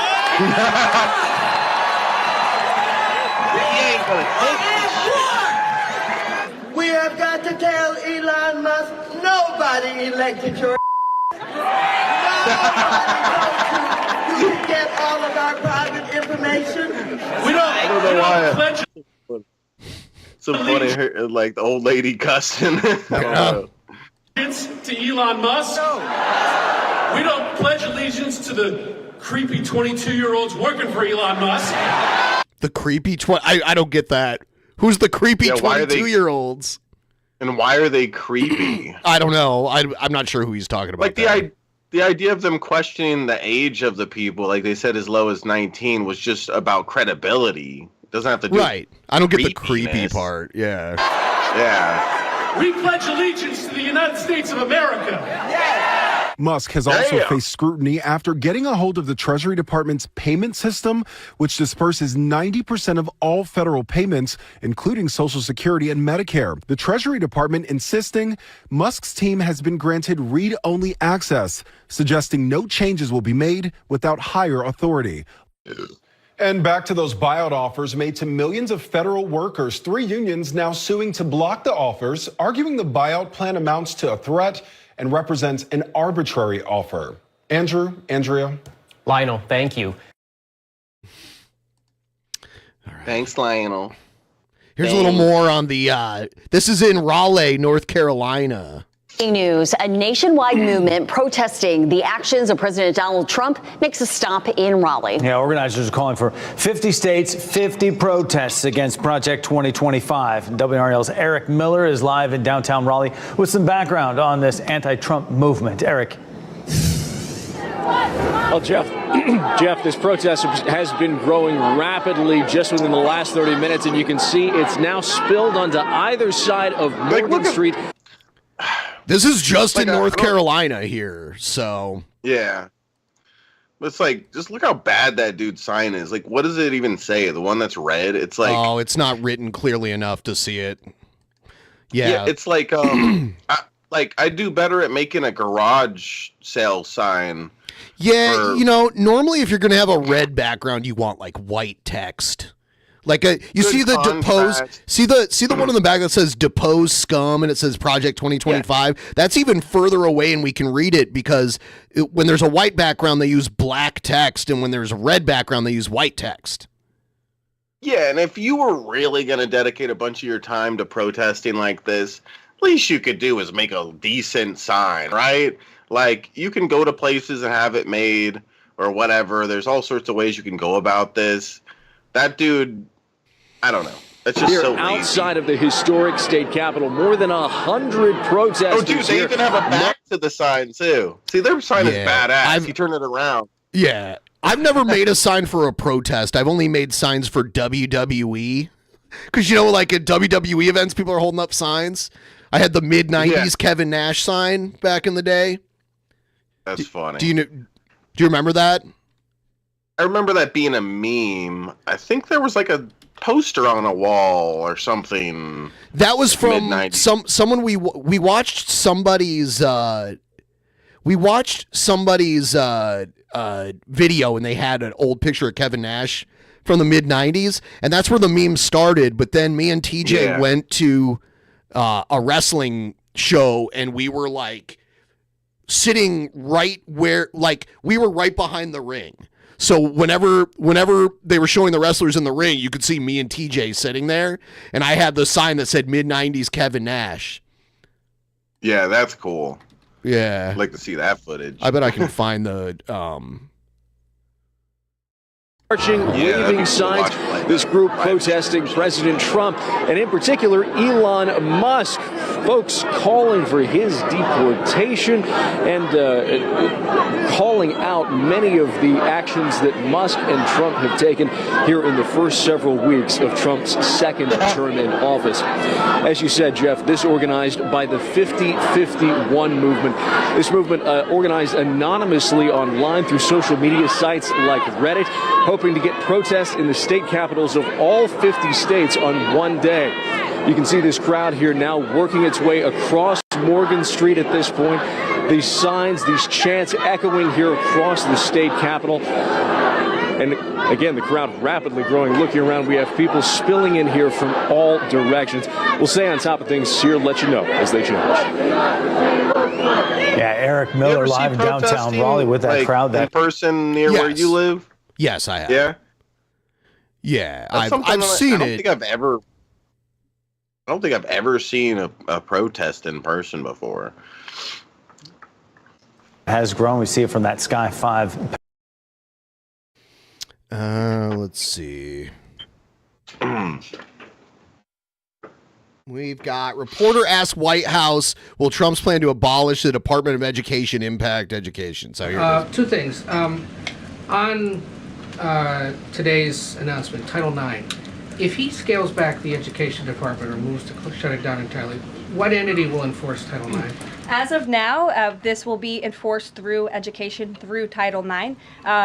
If the abolishment of the Department of Education continues, which, as the president said yesterday, it's something his team is looking at and considering. It's something he talked a lot about on the campaign trail. Then, of course, we will look at additional maneuvers to ensure that these very important policies can be implemented. Okay, so the education abolishment thing's still on the table. Title IX. The president talked about it yesterday in the Oval Office, and he has good reason to talk about it. I mean, look, our education system is failing students in this country. The Nation's Report Card, I brought it up in my remarks last week, it shows that... That doesn't mean you need to, like, abolish the whole department. That means that means you should, like... look at who's doing a good job, look at who's doing a bad job, and see what you need to do and improve it. What they want to do is they want to send it back to the states. Just like a lot of stuff. They're like, oh, it's better like if we just let the states figure it out. That'll be better. They're obsessed with doing that kind of shit. So, Let's see here. If it was 40% of them are proficient in reading. As the mother of a child, I want an education system. You know what? I hate it when someone starts a sentence with as a or as the. Like, I don't give a shit. Tell me your idea. Don't just like give me this like argument from authority because you are something. Like, tell me your idea and let your ideas sink or swim on their own. Yeah, and who gives a flying fucking dick in a fart if you fucking procreated? That doesn't make you fucking special. That doesn't make your opinion. You have experience as a parent, sure. And that's something, but that's not the end all be all. Tell me how your experience as a parent has informed you. You know what I mean? Like that. Helps my child read and write, teaches him math, nothing else in the classroom. And the president is wholeheartedly committed to we can make academia great again in this country. Oh my God. What a lazy slogan. I hate it. Does the president, is he looking at... Okay. Yeah, I still can't believe how young she is and she has this job. That's just crazy. It's like... It's very surprising. Her job is to be a fake ass person. Her job is to sugarcoat everything the Trump does. And I mean, every president in the last like 100 years has had a press secretary. Yeah. But yeah, and it's the same job. It's just like there's a lot more bullshit to try and explain away when it's Trump. By the way, I did the legwork and found. So here is a screenshot. It's kind of grainy, but this is the video we watched. The Kevin Nash poster is on the wall behind the guy there. This is the video we were watching, and TJ was doing this like I'm a sheik kind of character. He had a blanket that's my blanket and a belt that's my belt actually around his head. Oh yeah. That seems slightly familiar, him doing that. And then here's the mid-90s Kevin Nash. You can see me and my mask, and then you can see TJ's face next to my arm right there. And you can see Roman Reigns was in the ring there. So, yeah. That's cool. Yeah, this was from really TV. Cool. Someone was watching it on TV and took a picture. People were so mad because they wanted to see my face because I hadn't shown my face at the time. And then they saw I was there watching this. I was like, oh shit, we're going to be on camera. And I had brought my mask with me just in case. So, yeah. Yeah, I definitely remember Masked Ben. Who knows what he looks like under there? Yeah. I don't know. I have no clue. Yeah, here's why USAID has been critiqued in the past. So here's a little thing about USAID, which is Elon Musk is like in charge of it now for some reason. So in Washington, D.C., former and retired employees with the United States Agency for International Development are rallying to support the organization. This comes as the Trump administration started to dismantle USAID this week in an effort to cut the size of the federal government. Take a listen to California Representative. Cut the size of the... There's so many other ways you can cut the size of the government. Representative John... I like how it's all like humanitarian shit that they think they need to cut. Garamendi speaking to the crowd. All these years, all these decades, USAID, the American government working through USAID, has been out there. And who the hell does Musk think he is? He's struggling to talk. He has absolutely no right in shutting down USAID. We cannot allow that. We've got to take... They should add an S to the end of it and call it USAIDs. To the streets, we've got to take to the rallies, we've got to fight back, and we must resist every motion, every action by Musk and Trump to shut down this government. How are you going to resist it? A lot of passion there. Let's go to CBS News White House reporter and producer Olivia Rinaldi for more on the downsizing. Olivia, thank you for joining us today. We know USAID provides humanitarian aid to more than 100 countries, but there are claims from government officials that the money isn't going where it's supposed to. What is that badge? I'm not sure. Are these we know this criticism are not new, but can you walk us through some? Oh, those are called boobs, Shabisky. I know your parents didn't teach you about that yet. Those are called boobs. Boobs. Of the history. What are those things on her chest? She's got 2 of them. USAID. Yeah, Muga, it's good to be with you. The question surrounding wasteful spending from USAID, it's not exactly a new one. This is an argument that can be traced back to the foundation of the... Bill Clinton was a Democrat, but he was one of the more conservative Democrats of his era, and he was a corporate shill. So a lot of the economic stuff that Bill Clinton proposed and encouraged was more of like a Reagan era type corporatist, let's help the corporations get richer type thing. So I wouldn't be surprised. Oh, we're going to cut spending. It's like, cut it in the right places. Agency. And now the size and scope of this agency has really ebbed and flowed over the years. It was actually Democratic President Bill Clinton who oversaw the shrinking of the headcount at USAID in the 90s. That came after the Cold War and after Republicans had taken control of Congress. And at the time, they argued that they didn't need to maintain the budget of USAID in the name of government efficiency. Doesn't that sound familiar? Clinton's Secretary of State Madeleine Albright even considered folding USAID into the State Department, similar to the action we're seeing now from Secretary Rubio. And these conversations really about how the $40 billion budget gets used have been asked under both Republican and Democratic presidents. And in President Biden's administration, Samantha Power, who was the director of... It's so crazy because I remember when Clinton first started running for president, he had dark hair. And then, like, after his first term, his hair had, like, completely changed, which he was at the age where your hair would change. But they also say the stress of the job, you know, like, it'll change. Obama, definitely. Obama went from having, like, a full head of black hair to, like, gray hair 8 years later.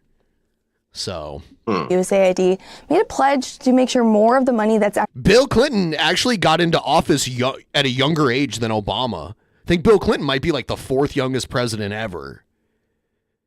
Actually allocated to this agency by Congress ends up in the hands of the people on the ground who need it. Back in 2021, she delivered a speech about USAID and what their goals and their focus will be. And she said that the amount of USAID dollars... Trump did change. Obviously, he dyes his hair, so his hair is not going to change color. If you look at him, though, he looks more like gnarled. Like, he looks older than he did 8 years ago. Like... You age more rapidly the older you get, too. Like, look at him. Look at him when he first... Yeah, it's like, he's definitely changed, just like the hair thing didn't happen. Going to local partners had increased from 4% to only 6%. Just 6%. Same thing happened with Biden, too.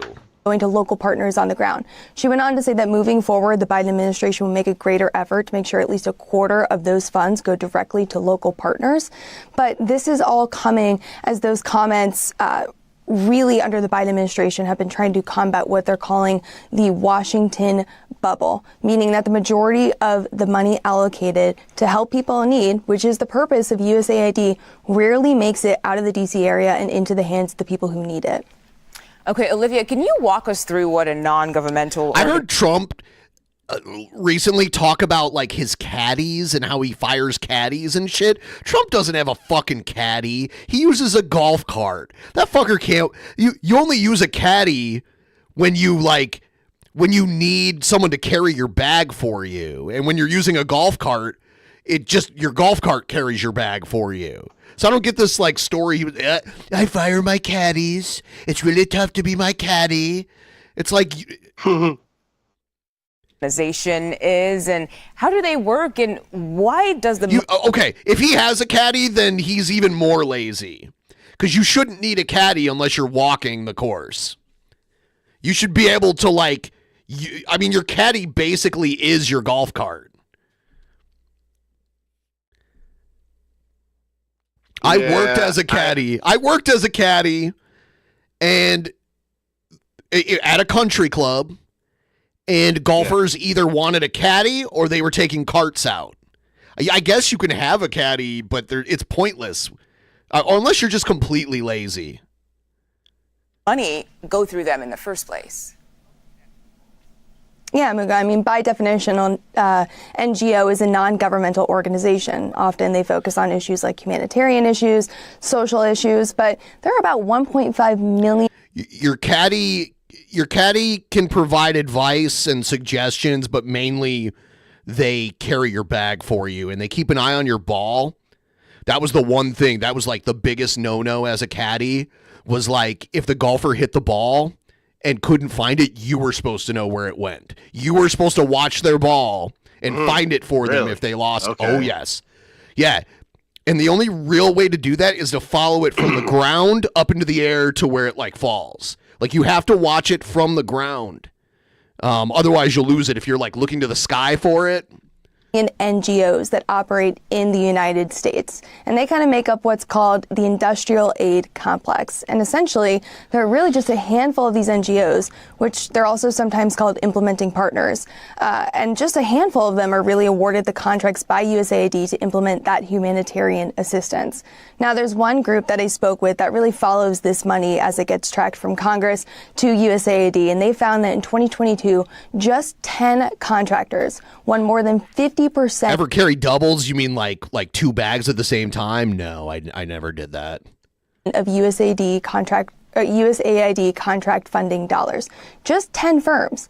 So this is also kind of where the numbers get tricky, and I want to walk you through this. So numerous studies have found that just a relative portion, I would have to disagree that if golf is a sport, then playing Uno is a sport, because golf, it requires a lot more physicality than playing Uno. Like, it's a crazy amount of like strength and accuracy. And that's why not just anybody can do it. Anybody can play Uno, but like, and I'm not even just talking about on a professional level. Like, try to go to a golf course and play like passably good. You're not going to be able to if you haven't trained. Yeah. I think people expecting like having their own definition of sport personally and golf thinking is that it has to include a sport. Physical stuff. It's golf is very physical. Golf is very physical. Yeah. But I think people having that mentality, I don't agree with it, because I think a lot of things should be considered sports. It's just that golf is absolutely considered a sport, but it's just a slow pace. But hold on. I have to clear some stuff up. Shut up for a second, Shabisky. God damn it. Golf is not the only sport you're expected to play while intoxicated. Bowling is another one. There's all sorts of sports but the professionals don't do that. Like, there's no professional playing while intoxicated. Golf, you have to build strength. Like, if you go out and try to play golf and you're not used to playing it, the next day you're fucking arms and legs are going to be crazy sore. John Daly is old, and like John Daly's a senior golfer. Relatively small portion of those funds actually make it to local partners on the ground. There was one study from researchers at the University of Washington that found that things, though, like poker is a sport, darts. I'd say like that. Poker is a game. I wouldn't call it a sport. I think when it comes to a certain level of competitiveness and everything, like it becomes a sport. It's just a sport that's more based around mental stuff rather than physical. I don't agree that it's a sport. Like chess. Chess is not a sport. I'm fine with. I think it's. I mean, what is the specific definition of sport? Because I don't think it's going to have to be something that requires a certain level of physical, like. It says, I just looked up sport, an activity involving physical exertion and skill in which an individual or team competes against each other or others for entertainment. It says physical exertion. Now, I would say poker's more of a mental exertion. There's not a lot of physical exertion there. Golf, absolutely physical exertion. It's not like running a marathon or something like that, but there is walk a full 18-hole course. Just walking it, let alone swinging a golf club a bunch of times, you're going to get worn out. Not so much playing poker. I would say billiards is like kind of borderline. Billiards and bowling, I'd still consider those sports, but the physical exertion is obviously lower than other sports. So these implementing partners can retain the majority of the funds awarded to them to pay for things like overhead costs and staff and salaries for their organizations, rather than get that money to the front lines and the places that need it. Now, all of this to say that the criticism of USAID and how their contracts are awarded and who they get awarded to have persisted in Washington consistently, particularly on Capitol Hill, where representatives have been asking to review how the money that they have awarded is actually spent. And I used to say, like, oh, race car driving isn't a sport because the car is doing all the work. But in reality, they are doing a lot of work. Like, they have to drive like 500 laps around this huge track, you know, and like there is physicality behind it. Now, is it a sport if they were playing a video game in a competition that was driving like that? No. Now it becomes not a sport then? Right, because first of all, a video game race car game isn't going to last as long as like the Daytona 500 or something like that.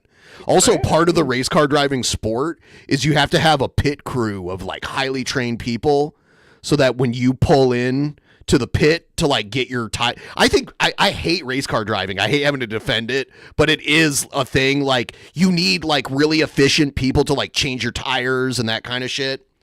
I would say esports is like there could be yeah, let's hear what you think, Shabisky. Go ahead. I think if you're going to consider physical driving like it's a more they literally mental like than physical exertion, I would think. That's because you don't know anything about it, and that's why you think that. But it doesn't. I don't know. Like, I think there's kind of a pedantic thing worried about how much physical work you did. I think driving is nowhere near as much physical work as like being a football player and stuff. Well, how about this? Here's something.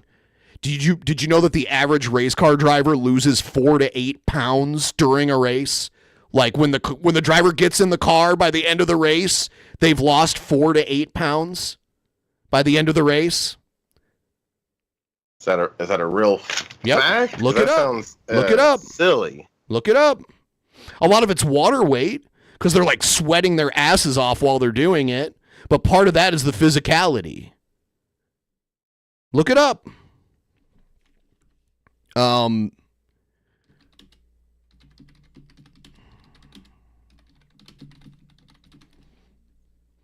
Question for you. What will actually happen if USAID... Also, it's harder to steer a race car. It doesn't have the same type of power steering that like a normal car has.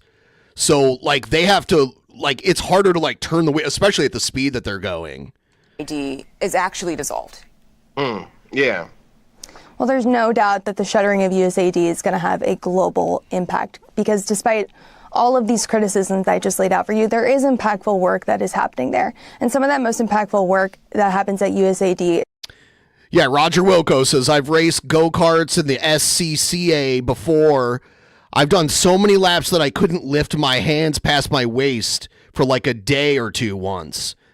It's very physically demanding. Another thing you wouldn't think of is like horseback riding, but like, because the horse does do most of the work. But if you've never ridden a horse before, try riding one. You'll have trouble walking the next day because of the types. There's muscles that you use riding a horse that like you don't use day to day.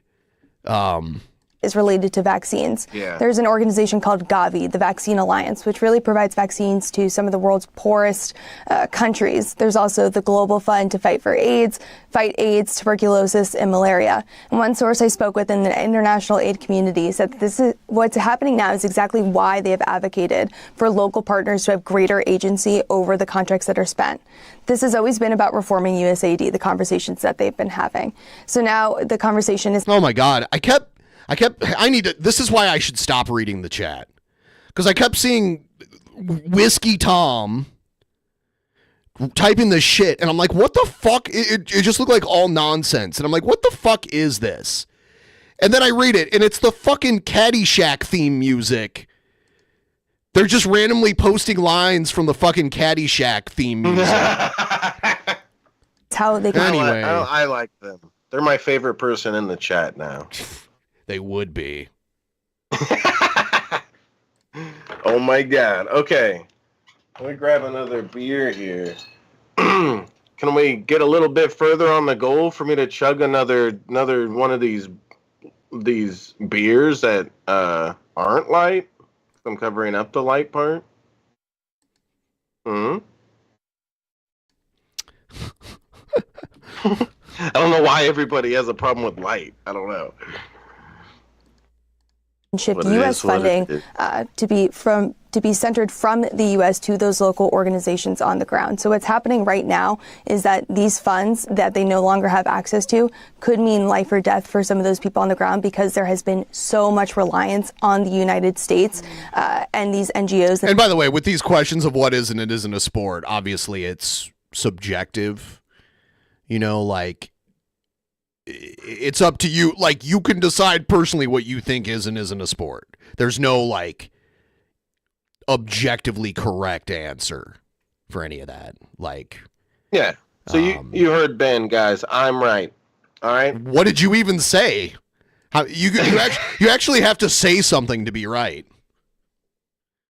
What? Well, my point was that, like, I think that things that like you were saying, oh, those races last, so many hours and they lose. Well, what if it was just a short race? It would still be in a competitive form. There is like drag racing. Drag racing, yeah. Yeah, so I think I consider that less of a sport, but that's my personal opinion. It's up to you what you want to call it. Call it whatever you want.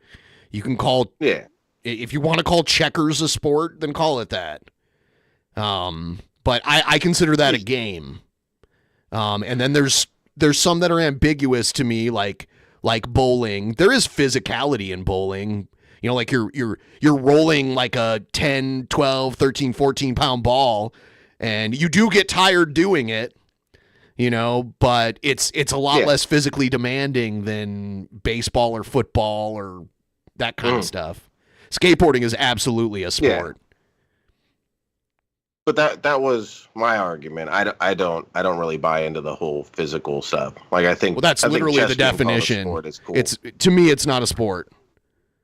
Well, I mean, like, then you'd have to be like, physical is in the definition, but I mean, like, you'd have to be using, because like everything takes physical stuff. So if you consider picking up a very light plastic chess piece and moving it physical, then that's up to you. There's other definitions of it. That was just the first one, but yeah, that's the primary definition of it. That's why it's the first one. Let's see. It's funny though, because like people will say hunting's a sport. It is physically demanding. But what happened? Just being honest here, though, what would happen if I asked Google if chess is a sport? I think they'd say yes, it's a sport. Are you talking about Google's AI? Well, I don't know. I mean, didn't you just Google it to look up the definition? But that was just shown from the dictionary. Like, I got that from like Webster's Dictionary, their website. Yeah. It wasn't Google's AI where they like grab shit from multiple websites and then kind of give you a consensus. That can be right. To me, chess is a game. Yeah. It's a board game. I mean, like, next you'll say Dungeons and Dragons is a sport. You know? Like, Magic the Gathering is a sport. So, like, everything's a sport. Me, like, farting in bed at night is a sport, eventually. Yes. Well, we could turn farting into some sort of competition. In bed. It must be in bed, and I want it judged like gymnastics or figure skating. All right. We got two more on the news, and then we're going to watch other stuff. Please like the stream. Judge ruling against President Trump, deciding he cannot redefine the meaning of the 14th Amendment to exclude the children of undocumented and temporary status immigrants from birthright citizenship. The judge issuing a preliminary injunction blocking Trump's executive order. Trump signed the executive order to end birthright citizenship just hours into his second term as president. Birthright. That's a big one. The order attempts to deny U.S. citizenship to children of undocumented immigrants. Yeah, there's another judge. We had a judge in Seattle block this first, and then another judge in a different state blocked it. He can't do it. I mean, like, we'll see. I will be shocked, but kind of not surprised if he finds a way to get rid of this. And also to children of immigrants who are in the country lawfully but only have temporary status. The hearing comes after 5 pregnant undocumented women and 2 nonprofits Damn, how many filed a things is lawsuit. he signing? You know what? Here's another controversial, is it a sport? Competitive eating is a sport. It is a very physical activity. Yeah. Oh, yeah. I think it's fucking consider that gross to be and a bad sport. for you, but it is a sport. Like, yeah. I think huge amount of things could be considered a sport when it's taken to a certain level of competitiveness and everything. I think anything can be competitive, though. I think there has to be that, like, physical exertion. And golf, there is physical exertion. It's just pro golfers are in such good shape that they don't get worn out. But there's a lot of people that have never played golf that look at it like, oh, it's just guys hitting a little ball around. Golf is not an easy thing to learn how to do. I think esports are called esports because they're not the same thing as like a regular sport. They're their own thing. In my opinion. It's my opinion. I give my opinion. It's subjective. My opinion.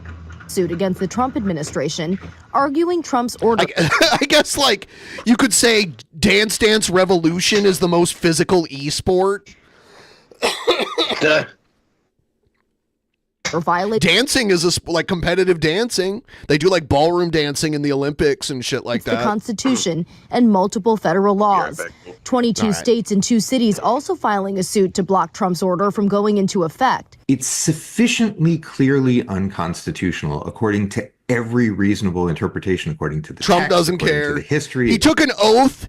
He took an oath to defend and uphold the Constitution, but he had his fingers crossed. Did you notice he didn't put his hand on the Bible, by the way? Do you guys know that? I saw a thing where they showed how when Trump took his oath of office and they were holding the Bible there, he didn't put his hand on it. That's interesting.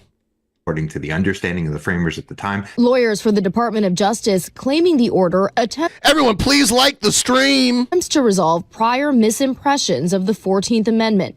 A federal judge in Seattle already temporarily blocked it, Trump vowing to appeal that decision. On an issue this straightforward, it can't hurt to have lots of federal judges appointed by lots of presidents. Red Eye, I think you guys got breakdancing booted from the Olympics, but ballroom dancing isn't going anywhere. There's a few different types of dancing that's been in the Olympics for a long time. Breakdancing, though, they took a chance. And confirmed by lots of different senates, say the same thing in pretty nearly the same voice. Some constitutional issues are hard. This one's pretty easy. This issue will likely make it to the Supreme Court. Then the judges will decide whether or not to take up the case. I don't think being an action movie actor is a sport because there's no competitive element. There's no like teams competing in the same playing field and like one person winning over the other person. So no. Rena Roy, ABC News, New York. President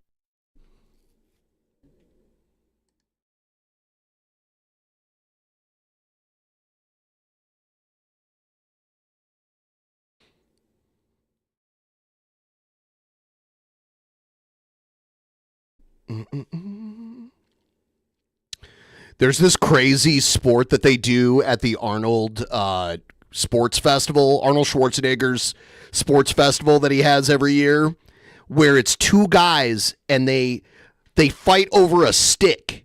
They both hold on to the stick at the same time, and they have these wood planks that they put their feet up on, and they pull against each other at the same time. There is an air guitar competition, but I wouldn't consider it a sport. But there was, at least at one time, an air guitar competition where they graded it like gymnastics. So, I'll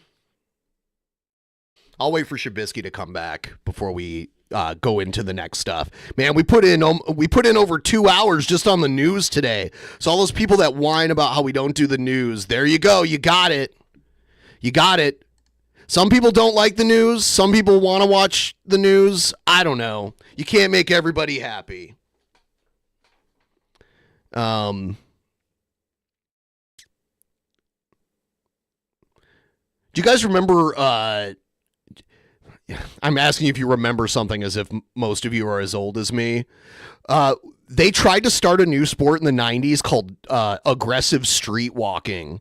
And there were these shoes called soaps that had like grind plates built into the soles of them. So you could like jump and grind like on a railing like a skateboard, but it was just on the bottom of your shoes.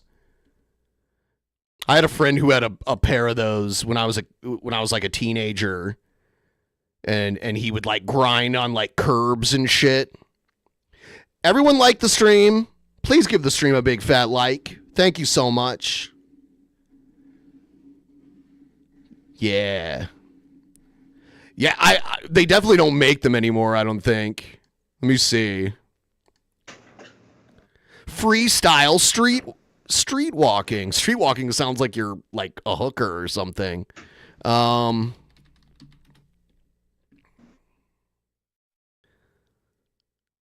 years ago, there's a YouTube video called, oh shit, this is cool.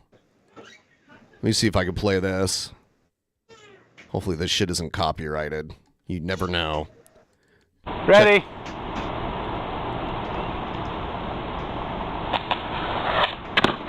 Wow, he did pretty good. He grinded on that fucking railing pretty good. Wow, there's a lot of soap shoe videos out there. Looks like people are still doing it. Looks like there's a niche of people like in the last 5 to 10 years that are still doing this shit. Is that a sport? I mean, like, they tried to start like a trend where it was like doing tricks, but you just wore special shoes. You didn't. A lot of it's like skateboard type tricks, but you're doing it with these special shoes that have grind plates on the bottoms of them. And they were called soap shoes. Like right here. Look at this guy. Look. Huh? Yeah. Woo! What is going on, everyone? All right. Yeah, that's cool though. What is going on, YouTube? What is going? How's it going, What's guys? up? It's your boy. Is it good? I'm gonna go to the bathroom really quick. When I come back, we'll watch the other stuff. Okay? Hell yeah! All right. That's crazy. All right, so what do we got here? Can we get I don't know. We're at 123 likes right now. Can we get to 130 likes for me to chug this Bud Light, chug another beer?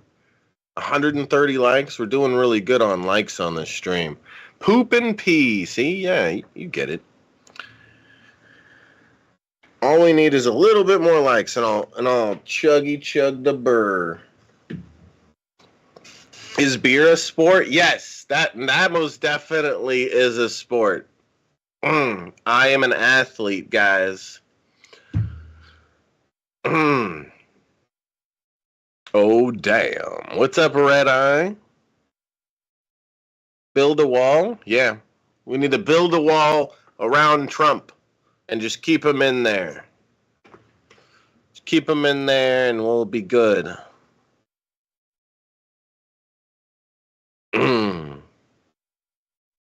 I'm not sure what that is, Jeremy. It sounds somewhat familiar, I feel like. Build them all.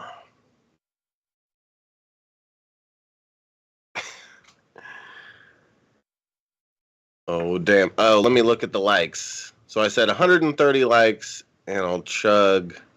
We're almost there. Your mom is a sport? God. It's pants that were really popular. Yeah. Let me see. Yeah, that sounds very familiar. I don't know if I ever had those. Let me look it up real quick and just see if I recognize it at all. I definitely recognize the name. I'm not recognizing like pictures that I'm seeing about it. But and I recognize that symbol a little bit. Yeah, that was really popular when I was a kid, I think. But I don't think I ever had a pair of those jeans. I may have had like one or something. What, Jenkos? Yeah. I had a bunch of those. That was my era. Like when I was in high school, I had like 5 or 6 pairs of those. Even when I was like in middle school, I'm pretty sure those were at least decent, like still slightly popular. I remember that symbol. I just looked it up. Yeah, it looked like a crown. Logo or whatever. Huh? It looked like a little crown. Yeah, crown kind of thing, and definitely recognized the name. Yeah, I had a ton of those. The fucking gigantic pockets, like the butt pockets on them would go like almost all the way down to the back of my knee. Huh. Yeah, it's crazy. That's shit. Funny. All right. Okay. So I said if we get to 130 likes, I was gonna chug the next beer. So we're really good on likes. I'm trying to keep it going. So what do we got next here? What do we got next? Let's get a health update from the Genesis himself. How about that? Yeah. Yeah. Oh damn. Let's see how he's doing here. What's going on, guys? It's Jared Genesis here. We're gonna start the video with the clearing of the throat in Jared Genesis fashion. With the fucking Olaf swag, bro. You know bitches want to get on this nut, son. Them nuts, bro. It's actually when I talk about in this video, well, not those kinds of nuts, but other kinds of nuts. What? I was watching Cali Muscle, the Fruitarian, if you guys know about his little spiel there. Apparently he's eating eggs now. That's what she said. Hold on. He uses the "that's what she said" joke incorrectly all the time. How is he's eating eggs a "that's what she said"? Like, where's the sexual innuendo there? Does he mean know. He's really good with jokes. Yeah, I don't get it. So yeah, he's a fruitarian who eats eggs and eats fucking disgusting cancer-inducing protein powder, which is, man, you know. Look at the pile of garbage in the background there. Like, his parents told him to take all the shit down from the walls because they're selling the house, but they didn't tell him to clean up the pile of garbage all over the floor. It's ridiculous. I know I'm not the sharpest tool in the shed, but when he said that his powder comes from the Lord, it really made me cringe. It's like, no, bro, that's not how God rolls, okay? He does not make stupid shit like sucralose and that acetylene, whatever it's called, artificial sweeteners that cause cancer. Does not come from God, Cali Muscle. Okay, you should know better with that shit. But, you know, he's out there trying to sell a product, so of course he's going to say that. But I do want to thank Callie, though, because he inspired me to make a change in my diet. This is my health update for you guys. No, I'm not going to be a strict fruitarian, although I was a vegan for like 2 years, if you can believe it. I don't believe it. But, he says if you can believe that. I don't believe it because you're not self-aware now.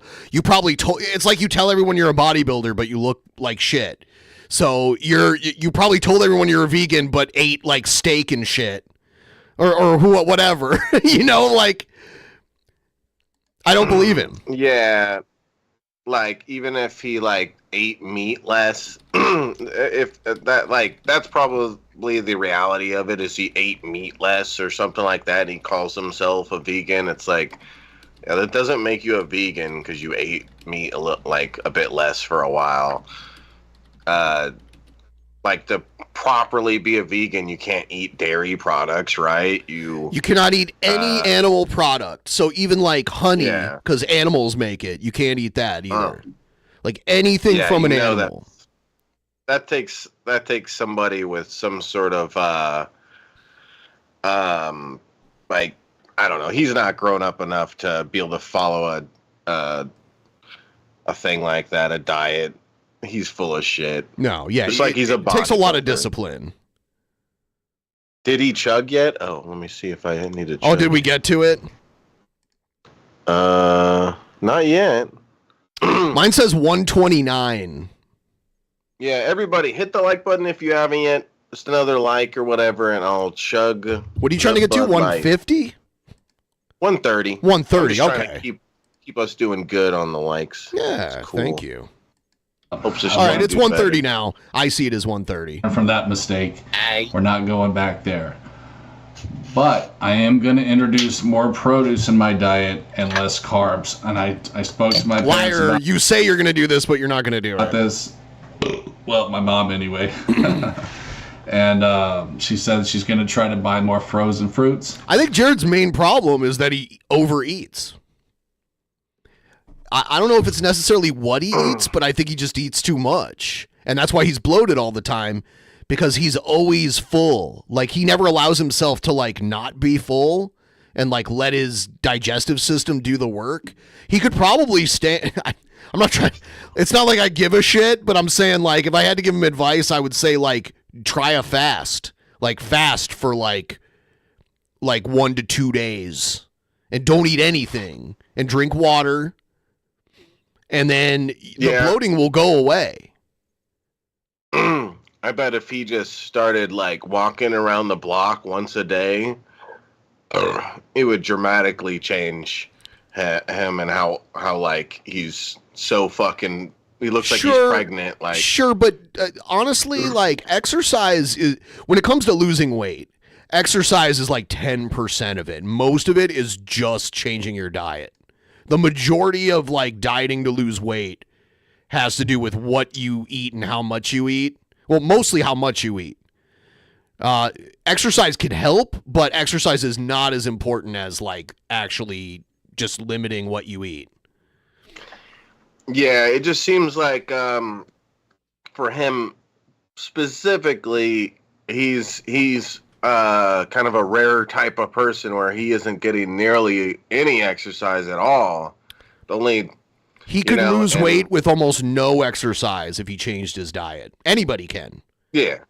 Because you're burning calories just by like being awake and sitting upright. So, you know, if he like did like intermittent fasting, he would lose weight. He wouldn't look like a professional athlete or anything, but he'd be thinner and the bloating would go away too. You know, that Walmart fucking life. You guys know what I'm talking about. Those frozen fruits. I love, bro. Oh my god, dude. The fucking they got the frozen cherries. They got the frozen blueberries. Why does it have to be frozen? It's from my parents' shop, so I get a lot of shit from Walmart. They have fresh blueberries and strawberries at Walmart too. Why do they have to be frozen? I don't understand. He used to put the frozen blueberries in his coffee. I remember that. He had like fruit in his coffee. They got the, what is That's that? The like very random. apricot mango fucking coconut one. That one's pretty fucking. I'm out of it, guys, but I'm trying to make up for lost time. I went like 4 days without making a video, so I'm gonna try to drop 3 today. We'll see on that. That's a big maybe, but so forgive me, guys, if I'm a little bit fucking out of it. No, it is. Why are you fucking out is, of bro. it? He always does this, and there's always a different excuse. I'm kind of out of it. Bro, I didn't get a whole lot of sleep. I haven't done a video in like 3 days, so excuse, the way I am or whatever. It's like, how does you not doing a video for 3 days make you out of it? I don't know. Okay, whatever. I'm just, I don't know, dude. Like, bro, how should I say this, bro? Like, my mom earlier asked me to like get the groceries out of the car, bro. So I'm like out of it. I'm like super tired, man. It was so much work. like my age is catching up to me, guys. I'm not dying, but Wait, like, really? I didn't know. He looks I couldn't way tell older than by- he is. Yeah, I couldn't tell by your fucking salt and pepper, mostly salt fucking hair. I couldn't tell, buddy. I didn't even know. I'm like 5 years older than him, and I have way less gray than him. It's ridiculous. He's I don't even remember seeing gray on you at all. Oh, there's a couple on here. Yeah, it's more in the facial hair. Yeah. Jared is about to be 39, I believe. I think Jared's going to be 39 like this coming November, I think. I gotta be honest, bro. Like, getting old fucking sucks. The energy just isn't there, and that's a big. There's like 90-year-olds that have more energy than Jared. Reason why I'm making this change, guys. Okay, I know some shit needs to change here. I hate having low energy all the time, and I know it's because that is something exercise can help with. And diet, like when you eat too much, your body, it like when it has like a surplus of calories, it makes you lethargic. So eating less can help with your energy too. But yeah, physical movement can help with your energy also. I'm a big fella, okay? It doesn't take an Einstein to see that. I'm not super unhealthy, but I know that changes do need to be made. So basically, more produce, and I'm gonna be eating the tofu. That's right, bro. Tofu? Yeah, that's what she said. Oh, yeah, bro. stop it. I'm poor. We I don't can't afford believe that. steak. Really, I don't know. Yeah, Mom, I'm going to stop reading the chat after this because you're hurting my brain. But if the tariffs lead to higher prices, then the tariffs are the cause of it. Like, there might be some things in between that happen to make the price higher, but the tariffs are the initial cause that ultimately makes the price higher. So the tariffs make the price higher. If all of a sudden you're selling products and they're like, oh, well, we have to charge you an extra 25%, you're like, oh, well, maybe I need to adjust my prices to make more sense along with this. 25% is a lot. Yeah, that's like I run you over with my car and I'm like, oh, it wasn't me that ran you over. It was like the gas that I put in my car and my car moving forward that caused you to get run over. It wasn't actually me that ran you over. It was the car and the gas and the combustion in the engine that made it happen. Like the result is still the same. Like tariffs don't inherently increase those prices, but they're going to just naturally lead to more likely that happening. The prices getting higher. It's not something that's for sure. They might not do it, but most likely they're going to do it. They're going to raise that number. How much stuff costs to make up for that? They're trying to make a profit. I would say, if Dodge hadn't made my car, the car wouldn't have ran you over in the first place. So it's really the manufacturer of the car's fault. It's like that shit. I would love to have steak, but I've been doing some research, and tofu is actually pretty badass, dude. No, it will not. You know, it's funny that he's doing this now because he did the whole like you're a soy boy thing back in the day, and now he's gonna fucking literally eat tofu and shit. Yeah. It's hilarious. Increase your estrogen levels. Okay, guys. It doesn't increase your estrogen levels. That's a myth. Soy actually has something called phytoestrogens. Ooh, is that dog estrogen? Which, I mean, Phyto? Yes, on a tiny level, it probably will increase your estrogen, but like we're talking to the little tiniest percentage. Okay, Clarence Zero, you know, he should be all the evidence that you need that soy doesn't affect your testosterone. He's one of the best power lifters ever, and that guy's a complete fucking vegan, bro. He even talks. Yeah, the soy thing is a dumb meme that caught on and it got repeated enough that people started believing it. Like eating soy protein is fine. Just like anything though, you shouldn't eat too much of anything. So there's nothing necessarily wrong with it. I think it was like soy milk was the big thing for a while there. Was the thing they were like, oh, you drink soy milk, gonna grow boobs or whatever. I think soy milk is gross. I'd rather, like, if I'm gonna have a non-dairy milk, it would probably be like almond milk or something like that. But yeah, bro, I used to drink almond milk. It's decent. Yeah, you know, I had rice milk too for a while. Look, man, I'm not the craziest about tofu. I'm not in love with it, but I will say this, back when I was a vegan, if you cook it with like pineapple and olives, I used to make this dish. Yeah, it was pineapples, olives. You mean your mom made it for you? Come on. Tomato sauce and tofu. It's actually pretty banging, bro. I used to make that all the time when I was a fucking vegan. My cousin had this cookbook. It was like a vegetarian cookbook or some shit. So yeah. This is just the same kind of shit you'll see with Jared over and over again, where he like makes a goal that's way too hot. Like he goes all the way with it. He's not just gonna better his diet.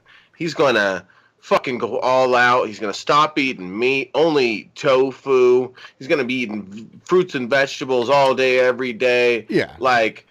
It's not. I'm gonna be a bodybuilder. It's not that I'm gonna get in better shape, guys. I'm gonna be a fucking bodybuilder. I'm gonna be like Arnold in his prime. Yep. By the way, Arnold in his prime took steroids. Objectively. Yeah. Yeah. He even admits it. So. Yeah, bro. Maybe I'll cook that up instead of a salmon bake next time. Salmon bakes, bro. Oh my god, I have had too many salmon bakes in my life, but you know. If all he was eating was salmon bakes, he wouldn't. Well, I guess if like he ate like insane portions of it, but he's eating other shit. He's eating crap. He's putting sugar in his coffee. I just don't trust the information he gives us to be accurate. Whatever it takes, like Rich Piana said, rest in peace. He was exactly right, bro. You gotta do whatever it fucking takes. Being poor sucks, but I'm not gonna sit here and whine about it. You know, and I'm not gonna sit here and play a victim like, oh, it's only because I'm poor that I'm fat. That's actually being poor sucks. Yeah, it's not your fault that you're fat. You were poor as a kid and you have a bad back. Not true. I do suffer with mental health issues. Oh God, dude, come on. We know you want to fucking date 8-year-olds. I mean, that's just scratching the surface in reality. Yeah. But yeah, I mean, he has mental health. There's all sorts of mentally ill people that are in good shape though. So it's not a good excuse. Yeah. Gosh, what was I gonna say? Fuck, Sorry, I lost it. That happens to me that's too. fine. I forgot what I was gonna say. Yeah. I need to chug more. Cheers, you guys. That's another reason, because of the increase of cortisol, and also through lack of sleep. I am an insomniac. I have been for most of my life. That's because there's no responsibility in your life. So there's no reason to be like, oh, I got to go to bed now because I got to do this tomorrow. Like, you don't have that in your life. Like, some of us, like, we at least have to have some kind of schedule. And you have to like budget your sleep. You have to plan to go to sleep at a certain time to be prepared for something the next day. Yeah, and what I was gonna say is, it makes no sense for someone who even like says, "Hey, I'm not gonna work a 9 to 5. I'm not gonna work a job. I'm not gonna be part of that bullshit," and then be like, "Man, it sucks to be poor." Yeah, like you chose to be poor. I mean, if he lived on his own, we don't know if he'd be like success. He'd probably still be. Who knows? But yeah, I mean, anyway, when you choose to not work at all to make any money in any way, shape, or form, and then decades go by, and then you're like, "Oh man, it sucks to be poor." It's like, well, what do you think the rest of us do for money? You think it just falls into our lap and we just fart and then it's just happy to go? Like we all have to make our money and pay our way. Yeah, you know what? I'm gonna get into fart porn, Shabisky. I'm gonna make money farting now. I'll get Thursday Lane to pay me whatever money he has. White guys fart in my face matters. And no, that guy. I need to marry white guys' farts. Yeah, white guys' farts matter or whatever. Please. Because of my trolls, I know they would love to have that trophy, but I've suffered with this nearly all my life. So I'm sorry to say, Princess, you don't get that trophy. Okay, your boy's been fucked up a real long time. What can I say? It's a blessing to still be here, bro. And I am very grateful. And I will try to keep a positive mindset in my life. You know, despite my difficulties, I understand there's always a motherfucker out there who has it harder than me. And I was just talking about yeah, you have it so hard. He doesn't have it hard at all. Bad.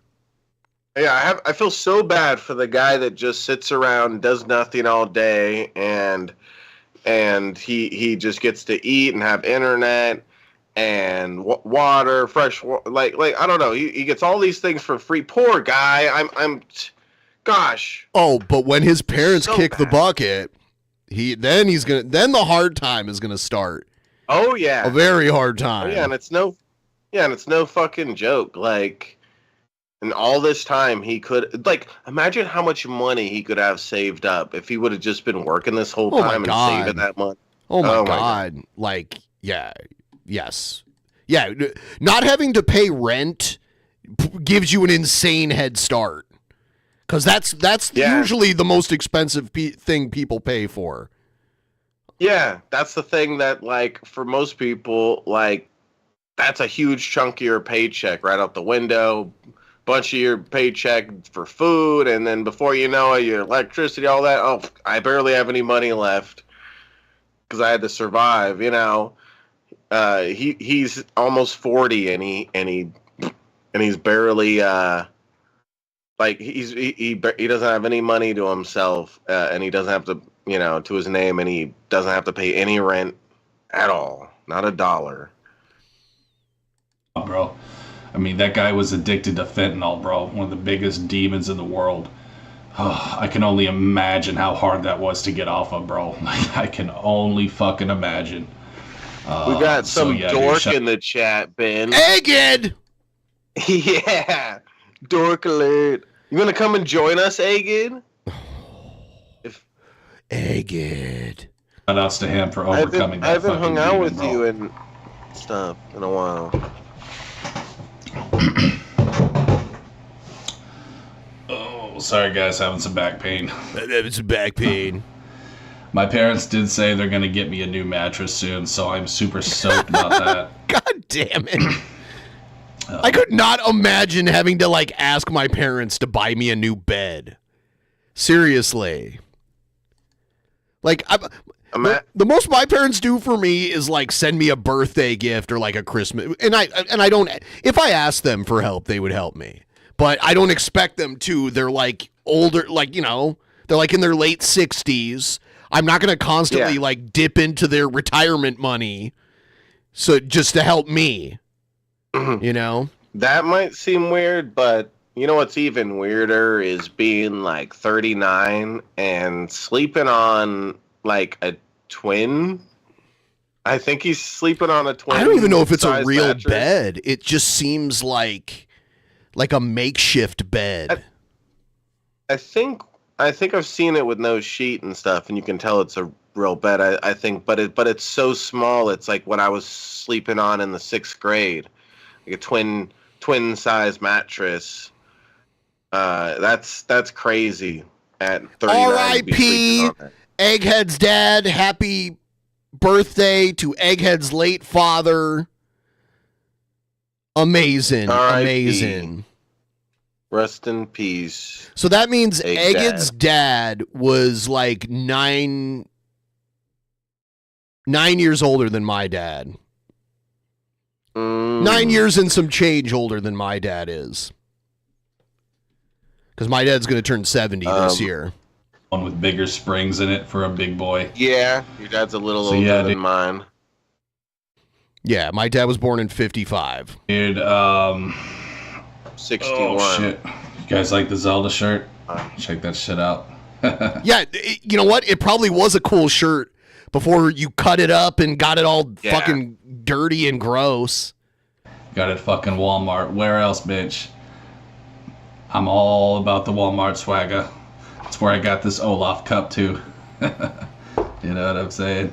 And of course, bro. it's the infamous yellow fucking. Yeah, like if you're gonna cut up a shirt, cut it evenly. He doesn't care. He just like. It's like a toddler with construction paper and a pair of safety scissors. All the time with the way he has it, because it's just so raggedy, it's so disproportionate or whatever. It's not. Bully eggheading to coming on the show. We are watching his favorite YouTuber after all. You know what I'm saying? It's funny because Egghead, we don't see him a lot, and then we're watching Jared and he pops up. It's true. He's like the groundhog seeing his shadow. Yeah. Oh, no, you're not. Hell no. What do you mean, Egghead? What the fuck, What do you Egghead? mean, You don't like Egghead? us or something? Wow. Is it because I'm black? It is. You don't We always like knew. black albinos? Yep. Well, because... What a jerk. Hot Egghead. We should ban him. Ban Egghead! I'm sure you guys have seen this in plenty of videos, bro. Look at him with his deodorant. I do not believe. It's probably like a 10-year-old stick of deodorant. Cannot live without the Ultramax Arm & Hammer, bro. The active sport. Oh, yes. I don't know what it is about this. It's so, like... Why? Deodorant-y. It's so, like, deodorant-y, you know? It keeps the, I know this is a big graphic for you boys and girls, but it keeps the fat from a-sticking. What? Keeps He's the saying fat- Arm & Hammer deodorant keeps the fat from sticking? So he's talking about, like, his arms sticking to his side? Does he? I guess? Yeah, maybe. I thought he meant like he puts it all over his body and it keeps him from getting fatter, is what I thought he meant. But what you said sounds way more logical, but I'm like, Jared's crazy. So maybe you're right. It like keeps your like fat arm from sticking to your armpit. Yeah, from this side of your body. He's so We'll weird. just say that, and yes, I use it in numerous places, but I won't be specific. He uses it in his on his like chode and shit. I don't want to make you throw up there. Ew. So, anyway. Holy shit, bro. Yeah, back pain is a fucking bitch, bro. And that unfortunately does keep me from, losing some weight too, but it does... Yeah. Doesn't hold me back Such that a much. victim. I suffer mostly with lower back pain and shoulder pain. Hot showers do help, but You do not. Shut up. You do not take showers. yeah, it's always. He has a pretty much weekly shower, thing he does. there, Maybe at least monthly, a little I bit. don't know. But you know what, bro? Here's the kicker. Once I lose a significant amount of weight, like 20, 30 pounds. Not happening. Not happening. Because No, he's gonna start eating tofu, Ben. To lose 30 pounds, first of all, like 30 pounds is a lot, and it takes a lot. You got to stick to it for months and months to lose 30 pounds. And you're going to have to like deal with being hungry sometimes. I don't think Jared can do that. Yeah. Like to actually lose weight, you have to create a calorie deficit, and that's going to make you, especially the first like month of it, you're going to feel the first 48 hours, you feel so fucking hungry. You can hardly even deal with it. You see, the problem with Jared is he has no discipline. Yes. You know what I'm saying? Yes. He has no discipline. So he's not going to lose weight. He's not going to eat tofu and shit. He's going to take a bite of tofu and be like, Mom, can I have some chicken nuggets? You lack discipline. Like, discipline. Oh. You I lack won't have that discipline. problem anymore. It's because I'm so heavy, it makes me sleep differently. You know, like... How does it being heavy make you sleep differently? Yeah, what does that mean? You're laying down. Why does it matter how heavy you are? You sink into the bed more, and it's harder, bro. When you're a big fella, oh man, you almost Well, the have problem to have is one of the those. bed you're sleeping on was meant for like 100-pound like little kid. Maybe that's a problem. Maybe you've been sleeping on a child's mattress for the last like 5 or 10 years. Sorry to the people telling me to stop telling. Yes, when you're trying to lose weight, you have to deal with and get used to being hungry from time to time. And then it gets easier over time. First of all, your stomach shrinks, so it takes less food to fill you up. When you're always eating to full capacity, your stomach is stretched out. So when you diet, your stomach shrinks a little bit, and what it takes to fill it gets less and less. And then eventually your relationship with food changes, and you don't desire it like you did before. Like some people just desire it out of boredom. I know what that's like. Yeah. Oh yeah. Yeah. So you have to get used to the feeling of hunger, not like starving, but like that uncomfortable hungry feeling. When that happens, your body's like, oh, I'm burning fat now. You should eat more so we don't lose fat. Because, like, our body's still kind of in hunter-gatherer mode where it was good to, like, eat as much as you could because food wasn't guaranteed back then, you know? Yeah. So your body will freak out at first. It's like, oh, shit, I'm losing calories now. And if you can get through that, then that's, like, the first step. I don't know. Fucking Tempur-Pedic mattresses, which I could never fucking afford because again, I'm very poor. But you work with what you got in life. Memory foam, even though it smells like shit, it always has helped me. You know, that's what I use in my pillow behind me here. Sorry guys, everything's backwards on camera. This blue pillow is full of memory foam. Little Jared lore for you, for all the Jared lore fans. You're a bunch of weirdos, bro. I love you. You don't have Anyways, fans. guys, I will keep you updated on my health, and I want you guys to know changes are happening, okay? You say... I wish I had, like, all the videos where he says this. This is the typical Jared video where, like, yeah, big changes are happening, bro. And then it's like, nothing changes. Nothing happens. I'm not gonna live my life looking like fucking Shrek forever, dude. All right, man. I mean... Okay. That's actually funny. He says look like Shrek, because Shrek would wear a rag like that too. Because what it always reminds me of, and I've said this before, is on Harry Potter, that like ogre. Like his clothes are all just like fucked up. It looks like he's wearing a rag and shit. He looks like Jared. And I like the comparison with Shrek too, because Shrek would just kind of wear, like, I don't know, maybe he's a little better dressed, but he seems like he could wear a rag like that. There was like his style. There was a pro wrestler back in the day called the French Angel, and he was actually the inspiration for what Shrek looked like.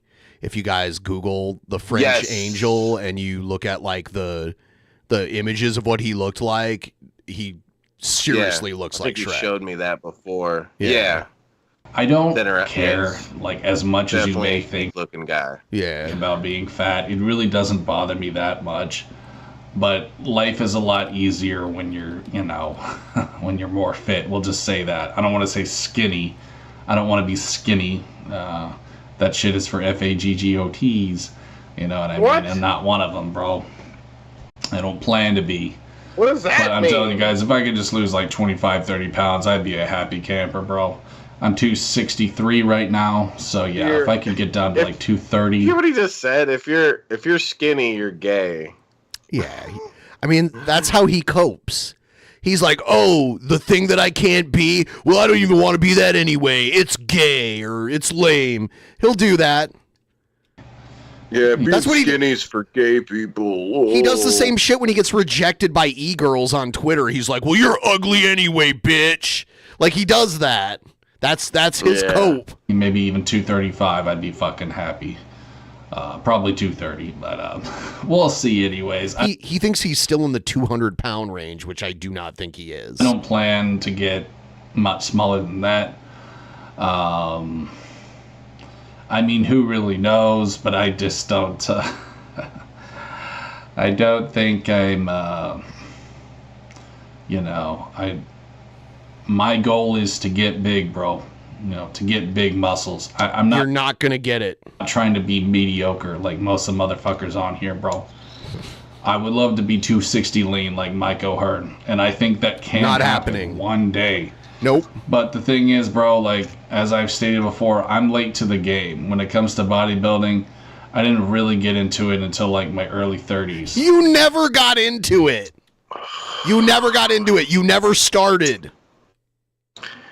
Can you imagine if he really got into bodybuilding in his early 30s? What he would look like if that was real? Oh yeah, like 10 years, like 9 years worth of bodybuilding? Yeah. He would look. Yeah, he would that's a lot. Yeah.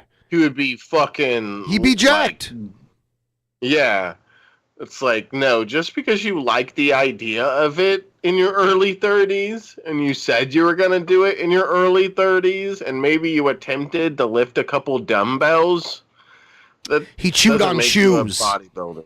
Yeah, he did a couple things every now and then that maybe a bodybuilder would do to start, working towards growing muscle, but that's about all. Well, kind of almost mid 30s. I want to say maybe like 30, 34. No, maybe mid 30s. Okay, so 4 years. I mean, 5 years. Yeah. We'd still be able to see it. We'd still be able to see like 4 to 5 years of working out and dieting, because bodybuilders diet too. Because bodybuilder isn't just about having big muscles; it's about like having really low body fat so that all those muscles like pop. So yeah, even if you were just slightly focused on that and build it, like you would have something to show for it after 5 fucking years. Most bodybuilders have like 2-3% body fat. Like the professional bodybuilders, they're like like 250. 80%. They're like 250 of solid muscle and like 2% body fat. 5. I'm almost 40 now. I'll be 39 in fucking next month, actually. I always thought his birthday was in November, but apparently it's in March. Huh. Interesting. Is it February? I don't know. I lose track of time. I am unemployed, so I'm really not the best with that. Let me just check right here. Yes, it is February. He had a few jobs. I'll give him credit. There's even actual proof that he had a job at one time, because there's that newspaper article of that flower shop that he worked at, and there's like a picture of him working there. So there is evidence he did have a job at one time. Okay, it's the 5th. Awesome. 5 days late to the party. Typical Genesis fashion. But yeah, next month, bro. 31st, baby. I will be 39 years old. Holy shit balls, dude. I'm fucking old. Yeah, and you've been saying you're 40 for like 4 years now. 30 fucking 9. Which I know really isn't that old, but it's just like, holy shit, where did the goddamn time go? But anyways, guys, there's my health update for you. I will keep you all updated. I will continue to eat my salmon. my chicken. Every once in a while, the chicken, not too much, because I know it does have grease in it. And, you know, I mean, all meat, salmon has like oil in it too. Chicken is a very lean meat. There's like, chicken is fine. I mean, like a lot of greasy chicken like is deep fried and it comes from like the skin and shit. I don't understand. Jared's just a fucking idiot. the skin isn't great for you either, but that's what I was just talking about. It is important to have variety. So yeah, chicken, salmon. He can't think of another thing. I thing. find it hilarious that he said that he would get back into the workforce 20 years from now, so close to when he's in his 60s. Yeah, if you walk into a prospective employer and you're 60 and you have hardly any work experience at all, they're going to be like, no, I'm not hiring a 60-year-old with zero work experience. Like when the longest job you've ever had was for like a couple months. That's not going to look good on a job application. You know? Like, yeah. That's pretty much it. I mean, I don't really have any other kinds of meat. Occasionally, my parents will buy that fucking turkey sausage, but that's a rarity. Why are we only at 8%? Send your donos in now. Get this tip train rolling. I know you are good for it, you Wokies. S&2E, but also, Ben, you should show Shabs the crazy shirtless guy who the cops had to mace. That was great. Crazy shirtless guy that the cops had to mace. I'm trying to remember exactly which one that was. Because I've seen Thank you guys. Cheers. The crazy shirtless guy that the cops had to mace. He kept threatening yet complimenting them. Was that like a week ago or something that I watched that? I've watched so many videos, I forget. I do have body cam. I have another airport Karen video. By the way, I found Terry Ann Blues. She has a Facebook group, like a Facebook group that she started. And it's funny because there's like all these weird like troll comments on it. It's something else.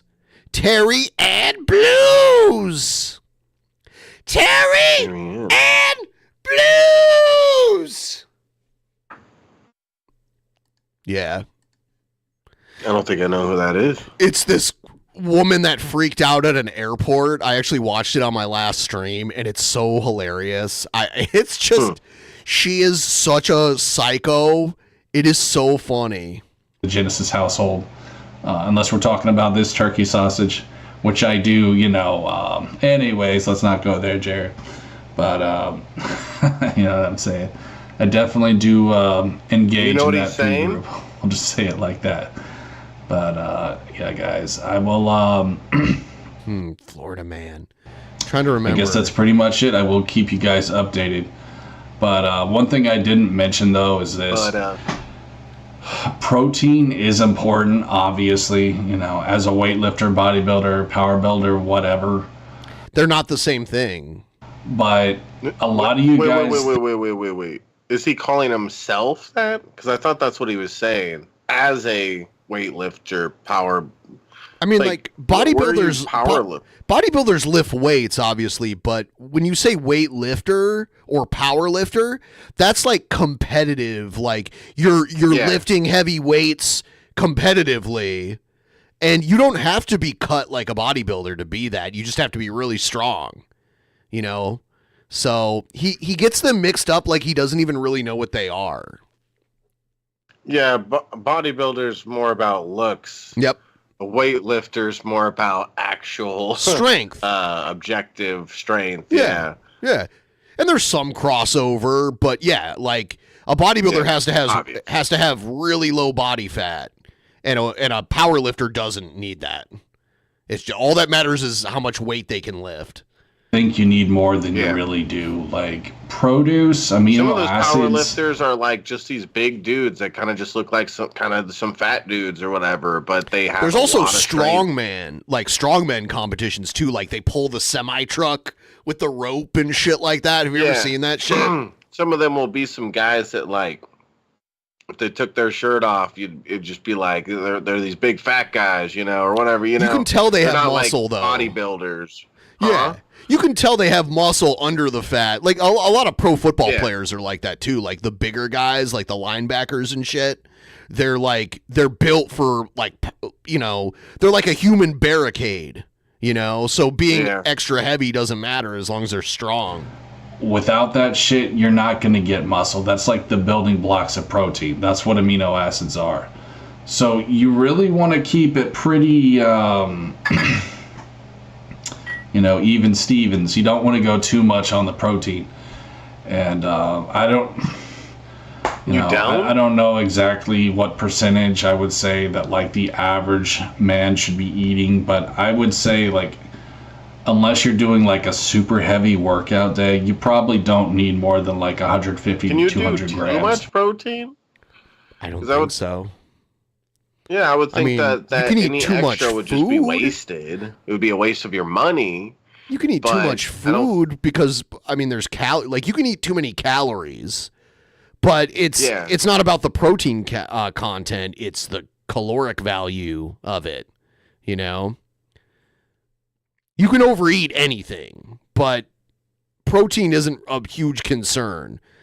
It's not like it's cholesterol or something like that, like LDL cholesterol. Yeah. For me, I did a... even if people are consuming too much protein, I don't think it's actually a negative thing when it comes down to it. It's just, again, it's a negative on their bank account if they're spending a bunch of extra money to get all this protein that goes to waste, but because there's only so much that your body needs. I don't know. I'm not a dietitian. Too much of anything can be bad, Yeah, it'd probably have to be a dramatic amount of protein for it to be bad, I'd imagine. I don't know. There's, just like anything, even perceived good things, too much of it can be bad. So yeah. A fucking little survey thing, and they said that I should actually eat 300 on like a hard workout day, but I don't know, man. That's quite a bit, bro. I think that I'm 6'1", so maybe it's not that ridiculous, but I don't know if I've ever had 300 grams of protein in one day. Maybe I have, because I don't keep track of shit. I do not count calories or use a stupid scale. That shit's for girls. I'm sorry, but I just... Wait, what? Okay. A scale is for girls? He also said he didn't count calories. It's like, well, you should be aware, at least roughly, of how many calories you're eating. And how can you tell if what you're doing is working if you never step on a scale? Like, you should... If you're trying to lose weight, you should step on a scale, like, at least once every 2 weeks. It helps me to do it every day. It helps me, like, when I'm trying to lose weight, I get on the scale every day. So, like, if I gain a little bit of weight, I'm, like, at least aware of it, and I know why it's like that, But I would say every 2 weeks. He's so weird, saying that using a scale is girly. Like, That's his cope. That's his cope. He doesn't like what the scale says. I'd hear as a child from like another kid in school or something.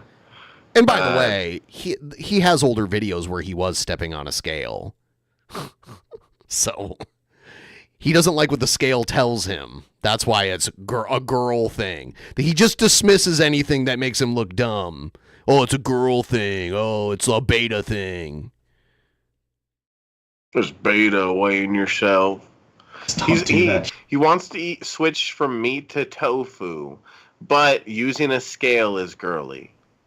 Let's just process that. Shit. But yeah, bro, you just want a healthy variety, man. That's all I can really tell you. But yeah, dude, I'm going to try to eat more tofu. Hopefully that will help. Oh, by the way, it actually does have collagen in it. I checked that shit, so that's pretty alpha, bro. Get that bone and joint health that's with the pretty collagen, alpha, guys. Bro. So yeah, and fruits and vegetables have collagen too, by the way, just so I point that out. But anyways, guys, that's what I got for you. Stay tuned for a playthrough. I'm going to be playing one of my favorite Sims.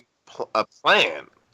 It's collagen, just not the inner layer, like it's the inner. I think like there's an inner kind of layer to a plant. The base of it. I think collagen can come from like different sources. Let me see.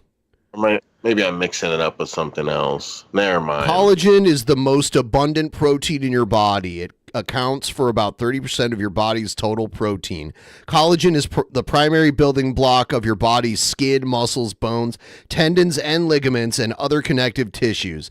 It is also found in your organs, blood vessels, and intestinal lining. This is from the Cleveland Clinic. That I'm reading I from. see that. Okay, I was mixing it up with something else. Are you thinking of chlorophyll? No. I don't Are you thinking of that. chlorophyll? Because that's in plants.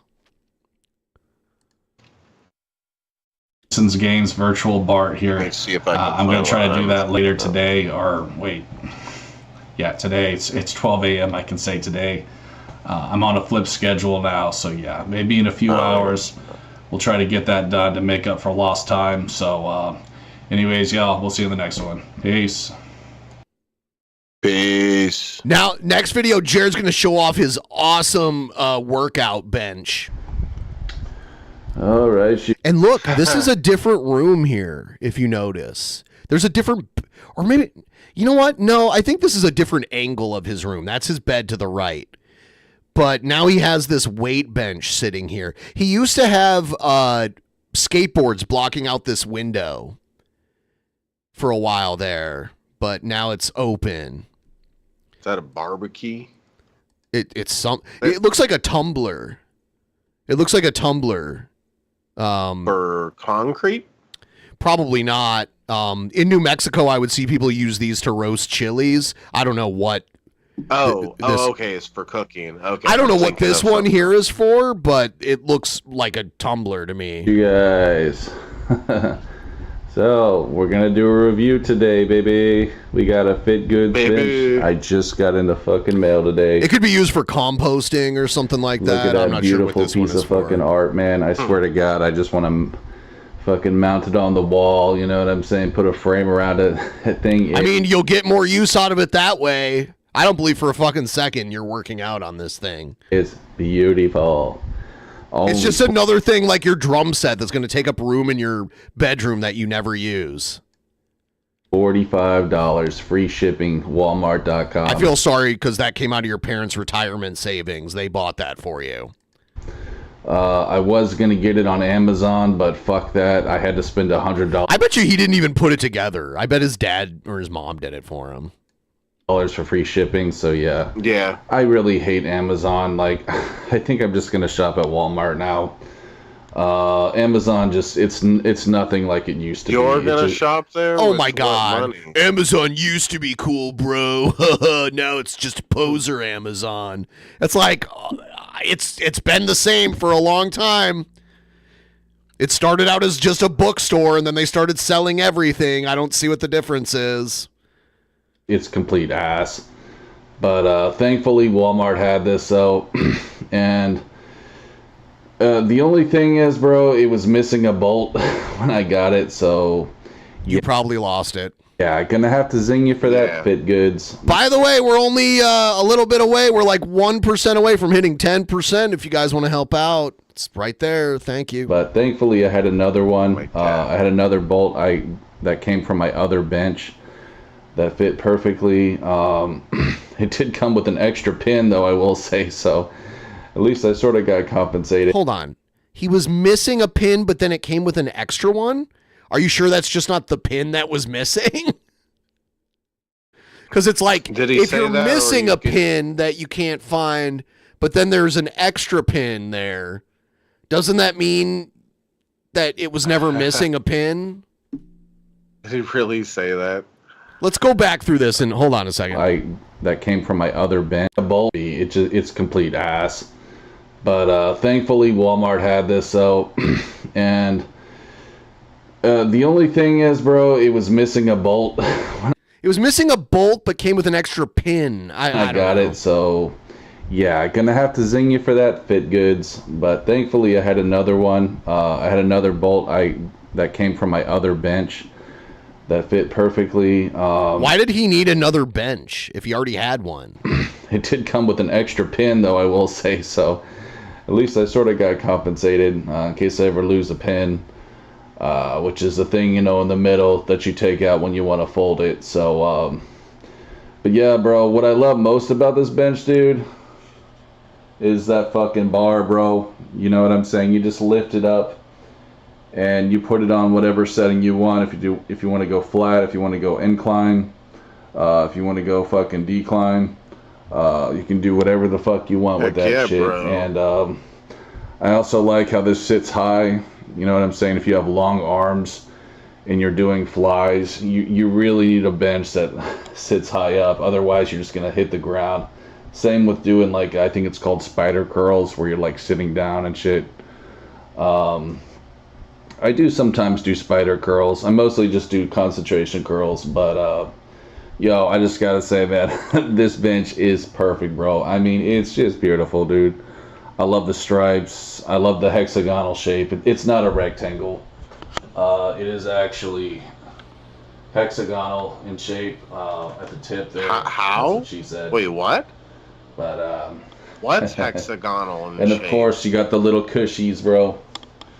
You know what I'm saying? What is hexagonal? There's no like stopper at the end. It just came with a bar. So I don't know how easily those are gonna fall off, but it seems to be fairly sturdy anyway. So yeah, I'm mostly just gonna use those for like sit-ups, just a close up. And the stoppers, I'm gonna trade those stoppers out because I have ones with the flat bottom, these circular stoppers here, which works really well like if you're outside on a smooth surface. But if you're just using this for indoors, like I know most of you are, I think those stoppers should work fine. But there you guys go, man. Fit goods. They got the goods on. I'm gonna work those man boobies with this thing real good, bro. You know what I'm saying?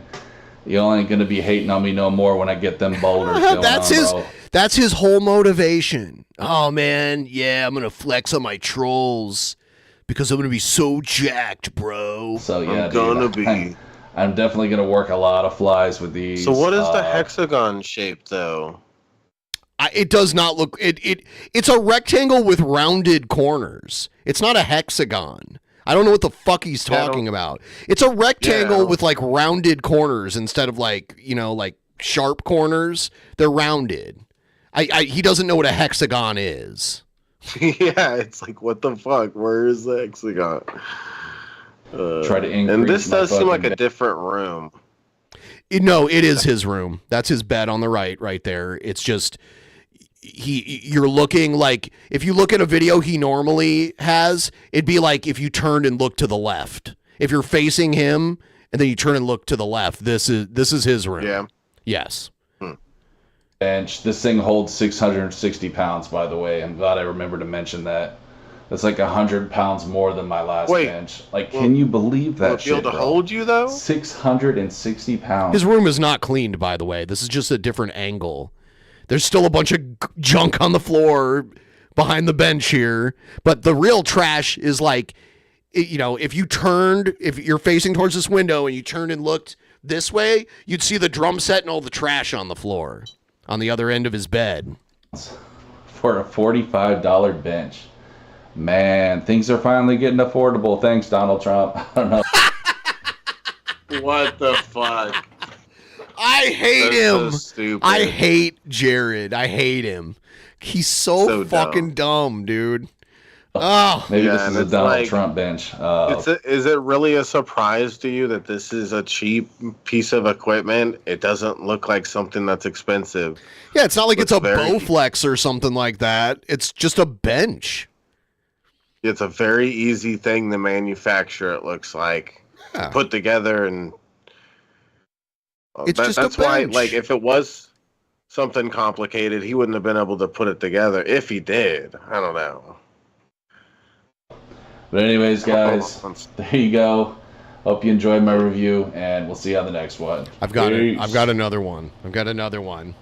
Here's another one from Jared. Jared went like 5 days without posting a video, and then today he pumped out 3 of them. So we're going to look at this next one here. Oh, back to the not wearing a shirt. What's going on, guys? It's Jared Genesis here. So, yeah, depressing video. Fucking Silent Rob, dude. He pulled a Review Tech USA. And by that, I mean he deleted all of his fucking shit. I will say, though, at least Review Tech USA kept his fucking live stream channel. But I don't think Rob has any channels left. Like, he literally deleted fucking everything, which is crazy. Because this guy's been around for ages, bro. I mean, good God, dude. It's been like... YouTube has been around for, what, almost 20 years now? So, yeah, he's been around for almost 20 years. He's a fucking OG. He's like a triple OG. And, you know, bro, it's just... I could tell when he came back from his, like, year break that, things weren't exactly oakley-dokley. You know what I mean? Like, you know what I'm saying. Even though he did get off the Fent, which is great. I mean, God. Yeah, the guy he's talking about was a YouTuber that like got addicted to Fent and like quit, and then came back, and he's like psycho allegedly. I don't know him, but that's what I've heard. God bless him for that, bro. That shit is a demon of a drug, and I am glad that he's well. But I mean, when I say well, I don't mean like 100% well. I don't know if he's still using. I don't know if maybe he just has something else going on that he's not talking about. But I could tell when Rob came back, something was not entirely right. You talk about him like you know him. You don't know this fucker, dude. You always do this shit. And unfortunately, I think a lot of it too is it's just fucking trolls that he deals with, bro. It's his fan base. His fan base, I've noticed with him and that other motherfucker, that fucking Deller guy. Oh, man, they have such a terrible fan base, bro. Like, it's amazing just how entitled these motherfuckers Just how titled they are, bro. Like, the way that they just... When I watch Deller, they start bitching if he's not playing a game that they like, you know, just stupid shit like that. Yeah, literally, that's what happens on the internet. Like, no matter what you do, someone's going to bitch about it. Sometimes more than others, but someone's going to bitch. You can't please everybody. That is the nature of the beast. It's just the entitlement I've noticed is so real when it comes to fan bases. I'm glad that I'm not a big YouTuber for that very reason. Whatever, you want to be one so badly. Shut up. You've been talking about it forever. This is more cope from Jared. Yeah, actually, I didn't want it that way. You know what I'm saying?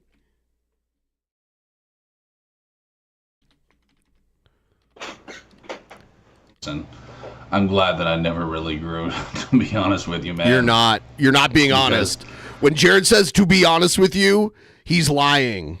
Like, the next thing that comes out of his mouth is a lie. That is not something that I would want to fucking deal with. Even though I deal with stupid trolls. You know, at least they don't tell me what to do. Well, I mean, for the most part anyway. Yeah, they do like to fucking, you know, nag my ass about shit, but... You know, it's just, I don't know, man. It's just different, I guess. I'm grateful that I'm not in his shoes. I really am, dude. If I had to wager a guess, that's probably the main reason he quit, because there was some kind of, I don't know, just some bullshit in his last live stream where he was like doxing bitches, bro. Oh man, I've been there, dude.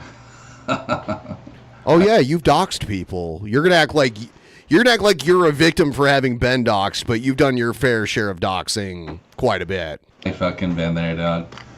I mean, really, dude, like, you know, if someone doxes, I'm just gonna say it like this, homie, like, if someone doxes you, you have every right to fucking dox. You've doxed people who didn't dox you. You've doxed people who had nothing to do with doxing you, so you're full of shit. them back, bro. What a shocker. In many cases, I've noticed this as a YouTuber over the years. Like, the only way to get rid of, like, the really creepy, obsessive ones is actually to dox them back. Sometimes that doesn't always work either, but a lot of times it does. Because these people are fucking cowards. And, you know, when you shine a light on a cockroach, they scatter. You know that because you got a bunch of them literally living in your room. German cockroaches. So yeah, dude. I don't think he did anything wrong. You know, I know what this fucking guy deals with. And I'm sure he has trolls too. I just wanted to make that clear. Like, I'm sure this guy has loser ass fucking, you know, basement dweller trolls or whatever. And that's, if your parents had a basement, you'd be dwelling in it. They don't have one, so you're a ground floor dweller. Sucks. I do feel for the guy, but you know, look, I'm just gonna say it like this, like, Rob, he's I not love watching, you, bro. I respect you, but you need to get help, man. And I think honestly, the best. Jared help, telling bro, other comes people from- they need help is so fucking rich.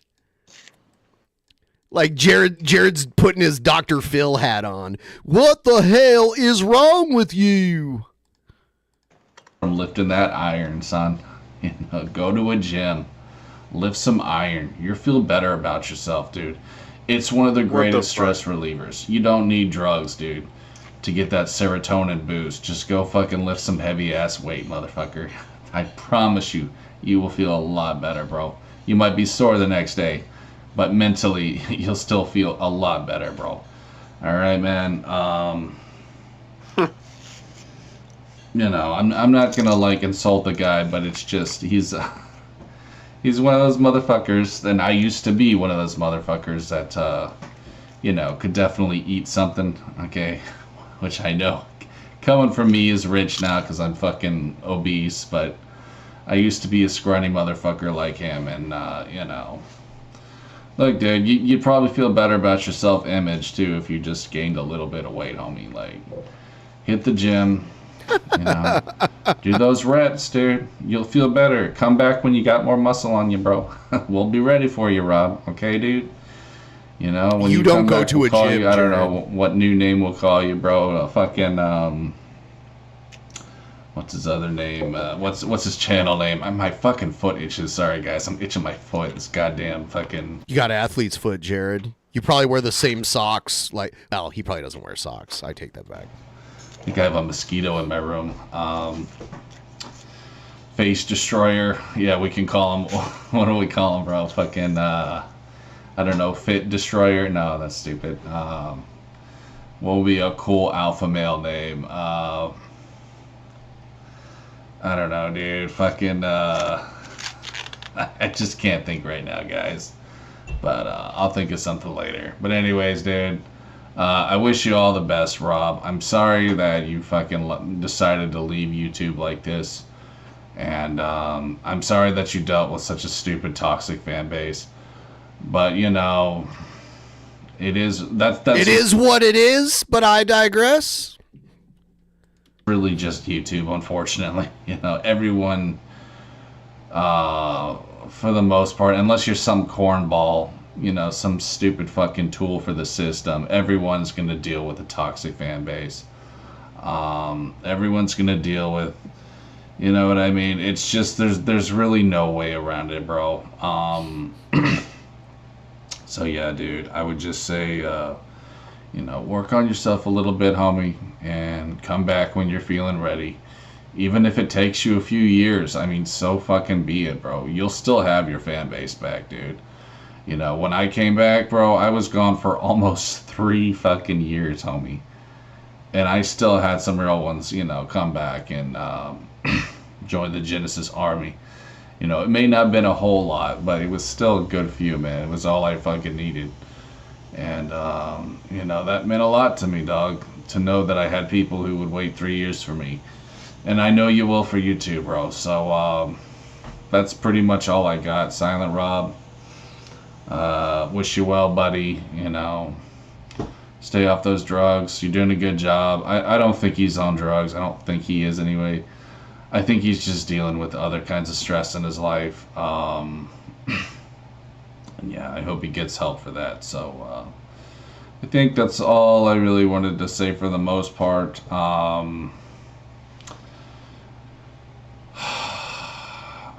There's something that maybe I wanted to say though, in terms of like live streaming. Yeah, this is really the best tip I have for everyone, bro, because you know I've had some fuck ups on live stream too. Like if you feel some fuck ups, like you're going through some shit and maybe some fuck ups. That's what he calls the live stream stuff that he's done. The PDF file stuff, the screaming at his dad stuff. Those are, yeah, you know, he's messed up. Your mental health isn't all there. It's probably just best to take a break from live streaming, bro. Because yeah, you know, eventually, bro, one stupid troll is gonna catch you on the wrong day, and you're gonna give them a field day with something, you know, whether it's the troll's fault. Listen, or you know, if it's a fucking the camera's on, or in my case, you know, I'm a real man. That's not the worst thing you've done. That was actually kind of funny. I mean, it was sad, kind of funny, but it's not even close to the other stuff. Whatever stupid, you know, meme-worthy bullshit.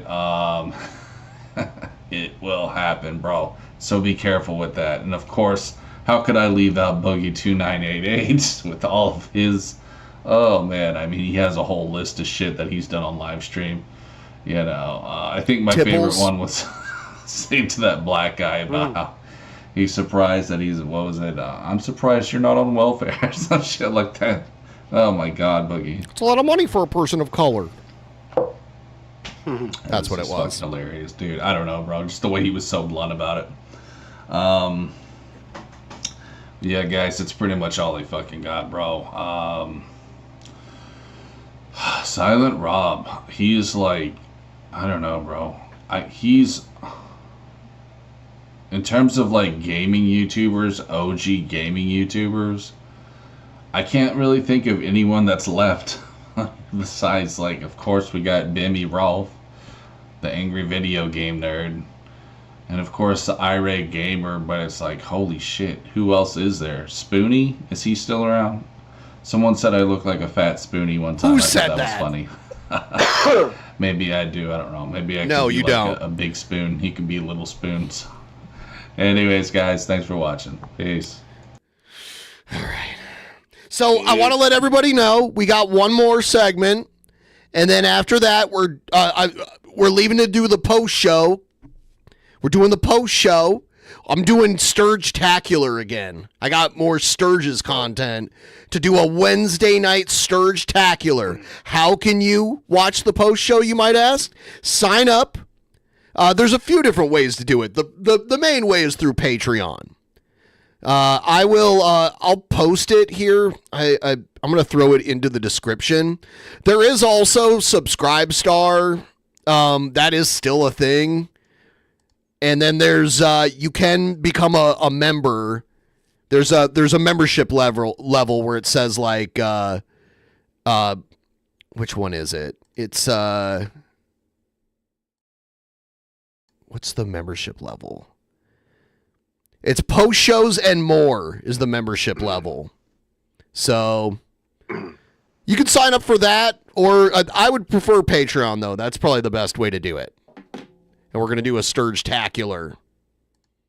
And I'm going to post a link to the Patreon post that'll take you guys right there if you want to sign up.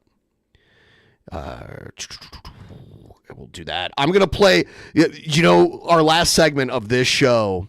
It's that Beaver shoot guy. Hey. Yeah. Beaver hole. He's very, very cunty. I don't understand how he's fun to be around. He's very grumpy. Like, I can be grumpy. This guy is way worse than me. So here he is. Here's it's Beaver shoot versus nerds. And like a nerd is just someone he doesn't like.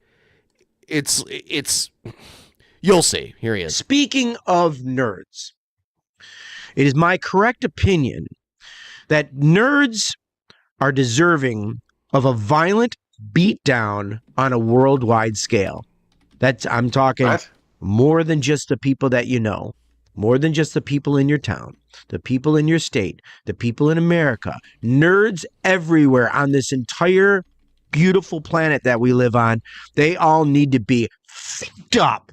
Okay? So go do something about it. You go do it. Go start some fights with some nerds.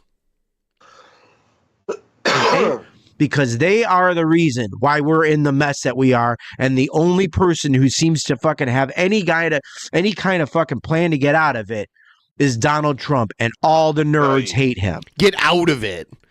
Okay. It's one thing you notice. Nerds don't like Trump. So anyone who doesn't like Trump, they're a nerd. They're not part of the cool people club. To do that, we need to have a revenge on the nerds. You know the movie Revenge of the Nerds? No. We need to have a revenge on the nerds, okay? Because they have gotten way too big for their britches. Nerds are assholes. You're quite the asshole, dude. You're a very grumpy, asshole-ish piece of shit. Reason why we have wokeness. Racist. Oh, the nerds are the reason we have wokeness. Nobody talks about wokeness more than Trumpers like yourself. Like, wokeness is another thing you can't actually define. You just say, oh, this thing I don't like, it's woke. Well, why is it bad? Because it's woke. Well, what is woke? It's wokeness. It's circular, weird logic. It's a buzzword you apply to anything you don't like. You cannot define what wokeness is. That's why we have AOC. We have AOC because the people in her congressional district voted for her. And there was actually crossover. There was a fair amount of AOC voters who also voted for Trump. And she actually talked about that. And I mean, it's New York. It's New York City. You're going to expect Democrats to win there. It has nothing to do with wokeness. You fucking dipshit. Because she would have never gotten in if there wasn't some fucking nerdy simps out there going, yeah, women need to have their voices heard. I mean, like, you're acting like she was the first woman to ever be elected to anything. She got elected because she was a breath of fresh air compared to the person who was there before. And she's pretty. I mean, that had something to do with it, too. You know, like, and she's young and fresh. Like, sometimes we just want a young, fresh person to take charge. No, they don't. Male feminism, trans rights, mask mandates. Nerds love their masks. I didn't like wearing the mask. I didn't like it. I did it because I'm not a fucking crybaby. It's not the worst thing ever, but I didn't want to wear it. Yeah. I hated the whole wearing mask thing is annoying. Does it really take a genius to tell that if you put something in front of your face, like you're gonna spread germs less?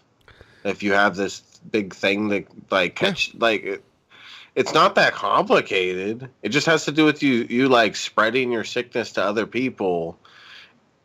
If I like, yeah, I mean, we get it, but if you were actually talking to this guy, he wouldn't get it. He's not smart enough to get that. It's not like since the beginning of modern medicine, like doctors, like in a sterile environment, didn't have to wear masks. It's like something that like it.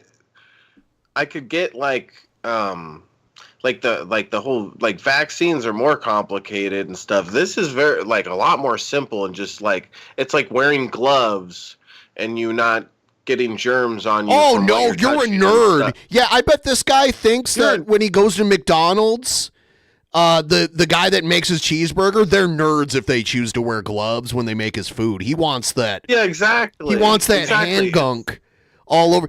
I mean, he's probably okay with a little bit of spittle too, you know, like the person building the sandwiches is chatting it away with the grill operator and just spittling all over. He's cool with that. He's cool with that because masks are for fucking dumb Democrats. Fucking ew, that's stupid. Love it. They love They're for rules. nerds. They love rules. I love rules that make sense. Like, not every rule makes sense to me, and I don't like those. It's not just this black or white thing. Yeah, and nobody enjoys wearing a mask. I would say the only upside to it was when the winter came, and I was wearing the mask, and I was walking around. It helped keep my face warm. I would say that was the only plus. Yeah.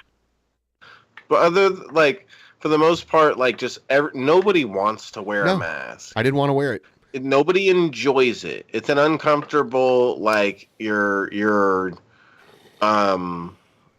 it's not like anybody and everybody for the most part would much prefer that to not happen. You wearing your mask during these big pandemics was a respectful thing for the other people around you. And again, it's about you not spreading your germs. In a sterile environment, everyone wears a mask. Like, I had a surgery where I had several incisions in me, and everyone in the room was wearing a mask.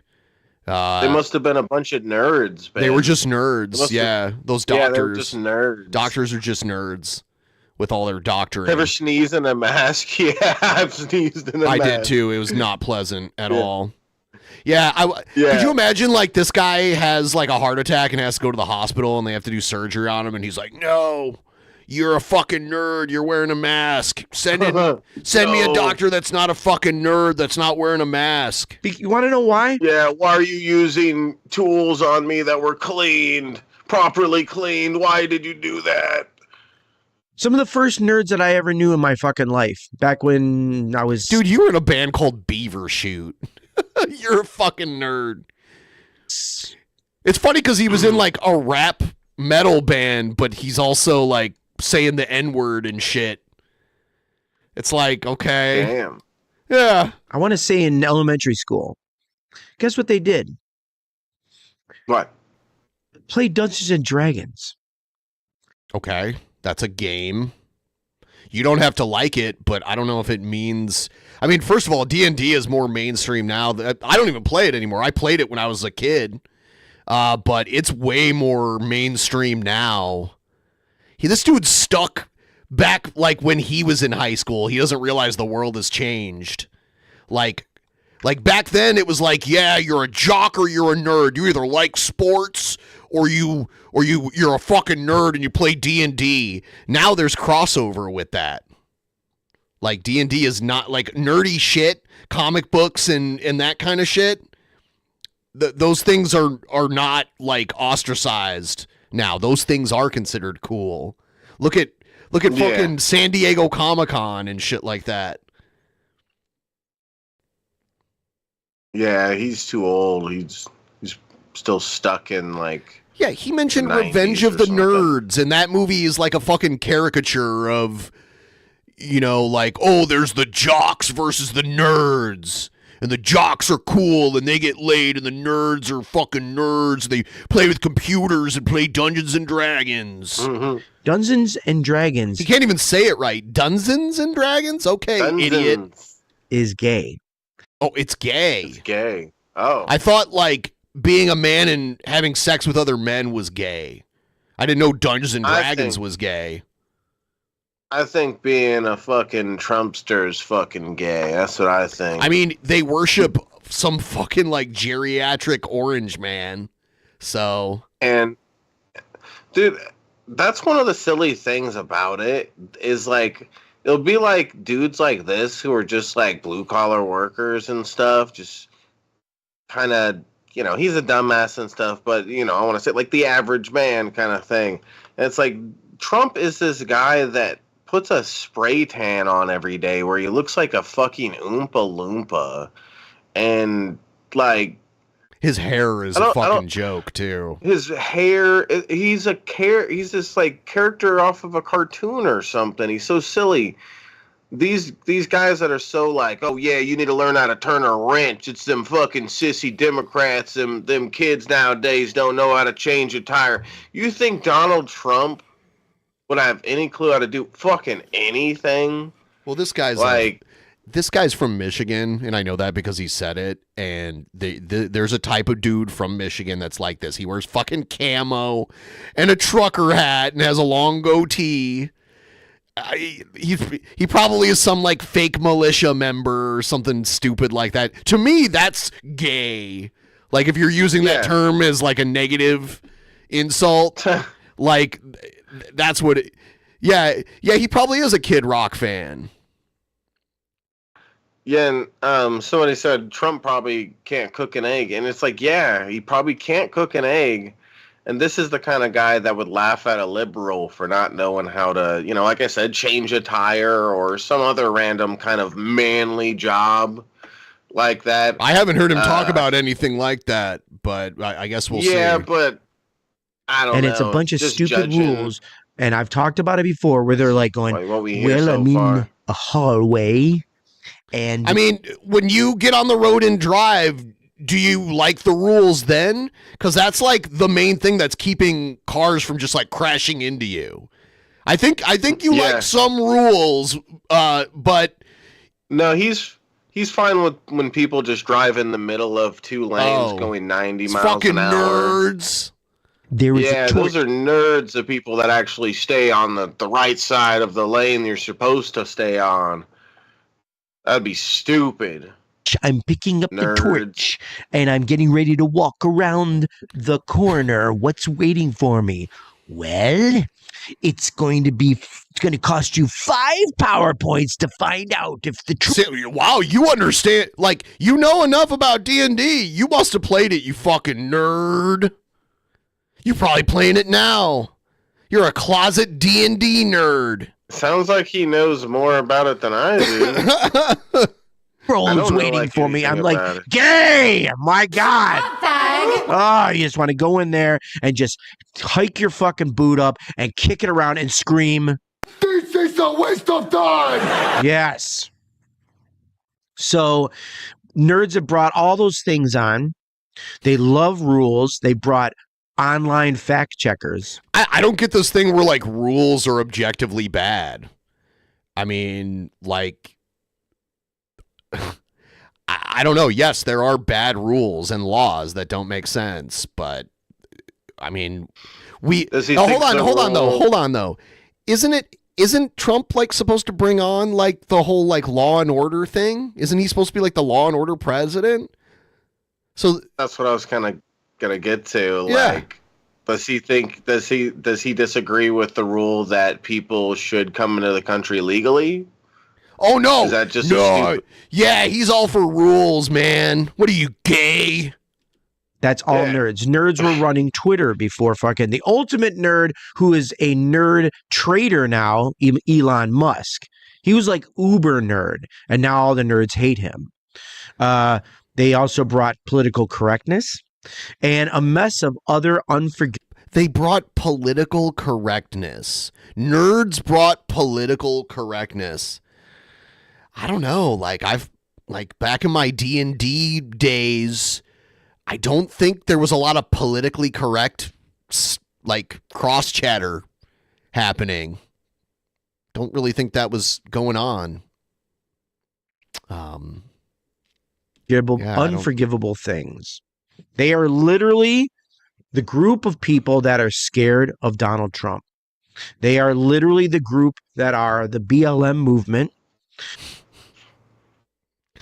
They are literally the group that are the BLM movement. Nerds. I don't know anyone who's in BLM, and I've had nothing to do with BLM at all. I don't know what the fuck you're talking about. He has a weird idea of what nerds are. Yeah.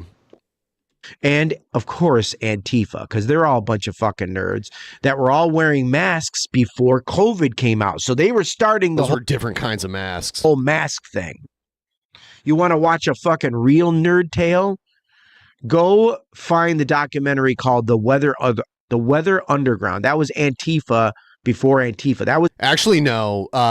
Before Antifa was called the ARA, Anti-Racist Action. It was like born out of the punk movement. And that was the precursor to what we call Antifa. It's not an organized group. It's just a philosophy. It's more about political and social beliefs. There's not like a Antifa headquarters and like you get like an Antifa membership card or something like that. So, You get a cool badge. Antifa back in, I want to say, between the years of 1969, 1967 to like 1979, like that chunk of time right there. And that's some serious fucking nerdage right there, trying to get all political. You talk about the Weather Underground. They were like a political extremist organization. But I don't. That's not where Antifa came from. And of aligning themselves with the Black Panthers, and it was just a bunch of commie bullshit. I definitely hate watch that fucking documentary. Okay. They are also the reason why new superhero movies keep coming out and new Star Wars TV shows are released year after year after year after year, and it doesn't matter if they flop or lose money. It's all being propped up by like George Soros or some shit like that, who's just a fucking nerd himself. Nerds are awful, and they should be given an atomic wedgie. Go start doing have it. Their heads Tough shaved, guy. tarred, feathered, and being shoved right into a fucking locker. We need. Yeah, okay, dude is stuck in high school. He never got past the like high school mentality of like nerds, jocks, stoners, skaters. Like everyone still fits into these weird categories, but he's supposed to be an adult. And he doesn't seem like he's that big of a tough guy. I don't know. He seems like he's a little guy. He needs to calm down. I don't know. You can't tell how big someone is by looking at them on video. There's been other people I've shown you where you're like, oh, he's not that big. And I'm like, oh, actually, he is pretty big. You were doing that with Andrew Tate the other day. And I'm like, actually, Andrew Tate's pretty big. So you do this. You assume a lot. You have clear biases, Shabisky. You think I don't want to defend this guy, but you're like, oh, he can't even change a tire. Or he thinks we can't change a tire. Oh, yeah, well, yeah. No. I think that's probably the kind of mentality that this guy has. How do you know? He's a right winger, kind of Trumpster kind of guy. He is a Trumpster. Very judgmental, very anti-gay people, very anti-black. I could definitely see him being the kind of guy that's like, oh, yeah, you don't know how to turn a fucking bolt. You're giving him a southern accent, but he's from Michigan. All right. Anyway, enough of your nonsense, Shabisky. It's not nonsense. It's great sense. So this goes. Great sense. I brought up this anti-racist action. Yeah. Founded January 1989, and they actually rebranded. Where is it? Late 2000s. Oh, fuck. Why did it do that? Late 2000s rebranding as Antifa.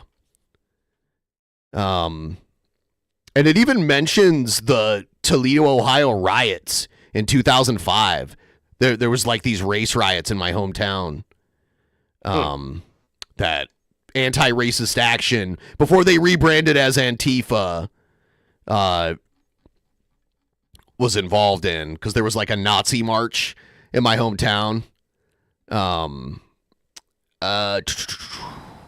Where's the one thing I was going to point out in here? Yeah, it's origins in Minneapolis hardcore punk scene. So Antifa doesn't come from Weather Underground. It comes from the punk scene, and there were several groups that kind of came together that created them. One of them was the Sharps, Skinheads Against Racial Prejudice, because the original skinheads were not racist. That was something like the Nazi skinheads kind of usurped the skinhead movement and turned it into something like that. The original skinheads weren't even white people. So yeah, that's what there's that episode of Geraldo back in the day where Geraldo had a bunch of skinheads, like racist Nazi skinheads, on his show, and sitting in the crowd were a bunch of anti-racist skinheads, and they all got into a fight, and Geraldo got his nose broken. Oh, wow. Yeah, there was a fight between Nazi skinheads and anti-racist skinheads on Geraldo, and like chairs were flying and shit. You know, Geraldo was like a talk show in the 80s and shit. Yeah. Yeah. That's crazy. Yeah. I have no idea how big this guy is. There's no way to know. I know he's a little overweight, but he could be 7 feet tall for all I know. I don't know. But I think he runs his mouth a lot. Maybe he should go out and do something about it if he thinks this should be done instead of running his mouth. It's one thing to say it. It's another thing to do it. I don't know.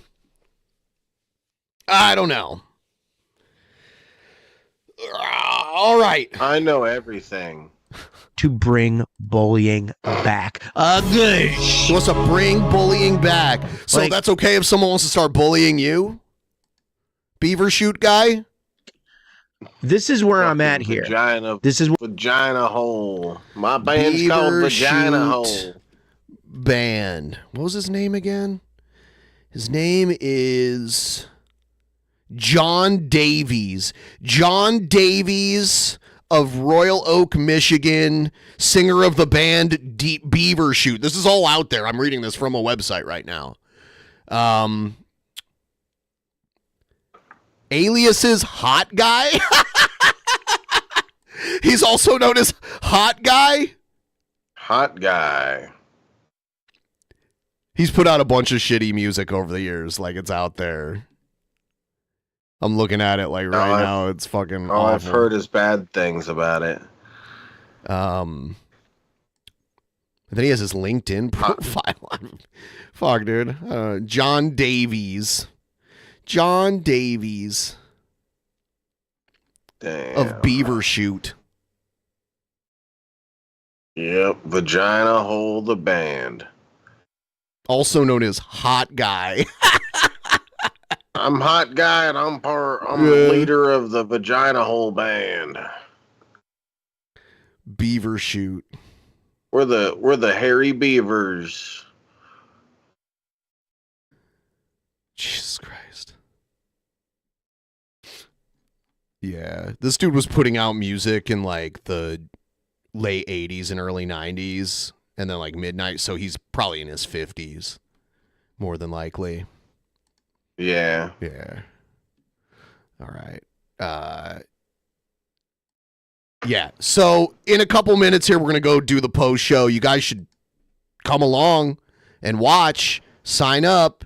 You can sign up. Like I said, it is available as a member, but you actually get a better deal if you do it through Patreon. So I would suggest doing it through Patreon, but you can do it however you'd like. But it's going to start in like 9 minutes here.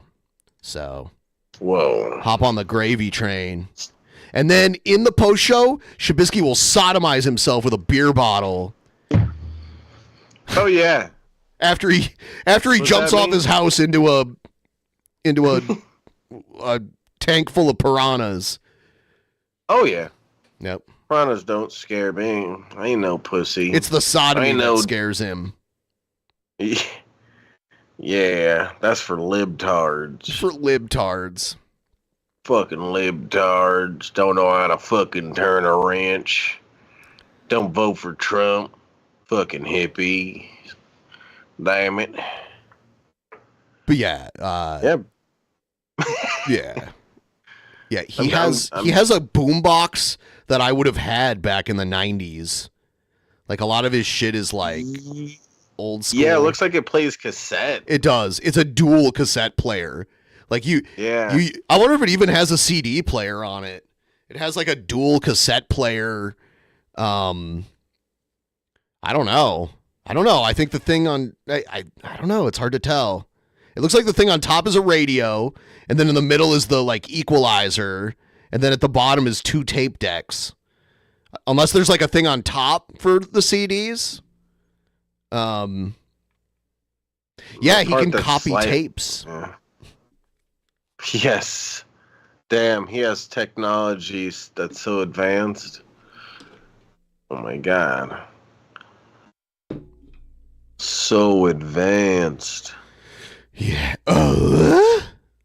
Yeah, we're gonna start soon. I'm scraping right now. Scraping. Scraper. Gotta get that last little hit. Whoa, bro. By scraping. Everyone, please like the stream. And if you want to send us a few more, we never got to 10%. We're only 1% away. Who wants to get us across that finish line? Do it. Make me chug a bunch before we go over to the post show. Make me do it. With your wallet.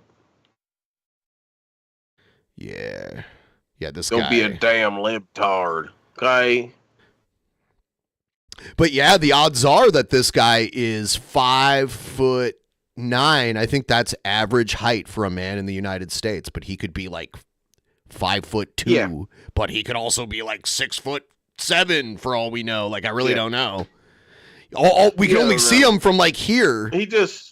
I mean, don't know. Even if he is big, obviously it'd be stupid for him to have this mentality. Sure. Like, oh yeah, put him in the locker. Yeah, I agree with you there. He just seems like a guy that I would look down on. Like he's just this old guy. Like he's not some big tough guy or something. He needs to calm down. Yeah, I mean, like, mentality. Yeah, I mean, there are people that I saw, like, you know, there are people that I've seen on video that, like, I met in person. I was like surprised, like they were either like way taller than I thought they were, or they were like way smaller than I thought they were. So it's like it's hard to tell on video unless you're seeing them like standing up and they're standing next to someone who you know how tall they are. It's like hard to tell. Yeah, I think that's the thing with me. I think most people tend to think I'm shorter than I am based on just, seeing me on camera.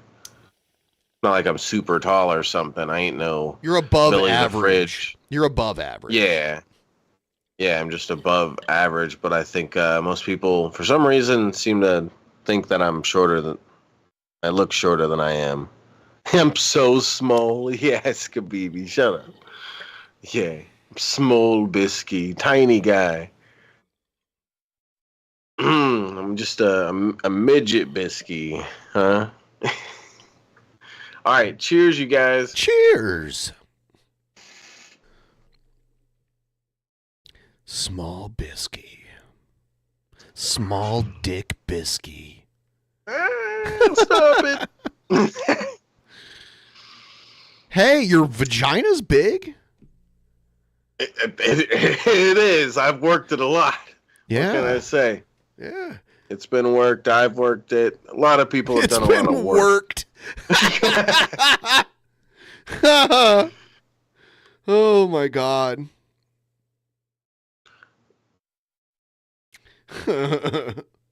It's a lot of action. What can I say? And you poop out of it.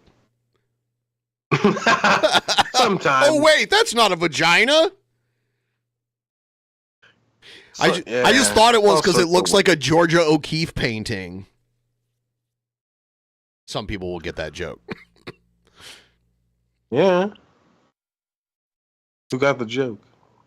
Bong rip. Let me know if you got the joke, if you understand that. If you got the joke, that means you need to come through with the Streamlabs tip. You owe it. Georgia O'Keeffe was a famous American artist, and she painted flowers that look like vaginas. That's yeah.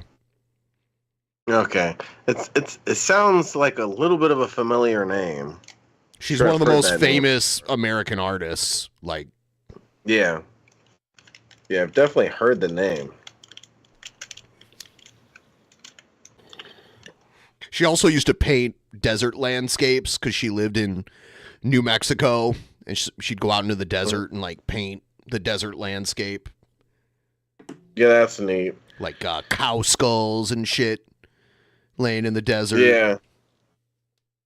Yeah, I like the desert a lot. I live out here in Vegas, and I kind of feel like a lot of people don't think the nature is really cool. I think it's kind of just like dead, like there ain't much going on, but there's a lot going on. It's pretty neat out in the desert, I think. Yeah, it also depends the desert. Like some deserts are a little more vibrant than others. You know? Yeah. Oh yeah. There's a lot of different types of desert. Yeah. Yeah. Like we even have a desert in Washington. Like halfway across Washington, there's a desert. Yeah, I remember you saying that. It's because of the mountains. The mountains shield the rain coming off of the ocean. So when they come in and they get to like the Seattle area, they hit the mountains and they get stuck. So a lot of that precipitation doesn't make it to the other side of the mountain range. So it's very dry over there. And it gets very hot during the summer. It gets cold during the winter though because we're so far north, you know? But it's like very dry. Yeah, the desert in Arizona, like Mojave. No, Mojave Desert's in Southern California / very far western Arizona, but most of the Mojave Desert I think is in California. No, I was talking about the eastern side of Arizona where they have the painted desert where like it's all, here, I'll show you. I've been there. It's near the Navajo reservation. Painted desert. Painted desert. Here it is. They also have a petrified forest where there's like a ton of petrified wood and shit. Okay, so yeah, I guess the Mojave Desert is in California. Well, no, it's part of all three states. Yeah, but it's It's smaller than I thought it was. I thought it took over. Okay. No, Arizona's a huge state. There's multiple deserts in Arizona. There's also a big crater in Arizona from a giant meteor that landed like forever ago. This is an art piece. But yeah, the painted desert looks like this. Like crazy formations and natural patterns and shit. You'll see blue and you'll see really deep red and gray and orange and shit like that. This is in Arizona, you said? Yeah, this is in eastern Arizona, near the Navajo reservation. And then they have petrified forest. The petrified forest. See, now it's not an actual forest. It was a forest that got hit by like a volcanic eruption. So the wood is still around, but the wood is petrified. So it's like crystallized. It's like as hard as a rock. Petrified. Yes. From the lava? I believe that's what caused it. I'm pretty sure it was like a volcanic eruption. I only thought that petrified wood could be from water. No, I don't think so. I didn't know that there was lava petrified. I thought that's what it was, but someone can fact check me on that. It's been forever since I've been here, but I've been here like 5 or 6 times. It was because when I lived in New Mexico, I could drive out here in a couple hours. Here's where it is in Arizona. Oh, okay. It's like north of Flagstaff. It's this little part. Okay. I mean, it's pretty big. Yeah. Yeah. But it's there's different types of desert in New Mexico. Like northern New Mexico is really mountainous, but it's still desert. And then like southern New Mexico's like more flat. And I think that's the Chihuahua desert, like down there. Chihuahua. Like that's where the dogs got their names from. Oh, okay. Chihuahua is a Mexican state. The state that's like just south of New Mexico. And part of like El Paso, Texas. I believe. I'm not looking at a map right now, but I think I'm right. But yeah, here's more petrified wood. Like right here. There's a lizard called the chuckwalla out here. So I was saying Chihuahua like the dog, but I'm still like saying it like I'm a fake Mexican. Chihuahua. Chihuahua. Is Juarez in Chihuahua? Let me see. Let me look at a fucking map really quick, and then we're gonna do the post show. I never heard of no Chihuahua before. Yeah, Mexico has states. Yeah, Juarez is in it.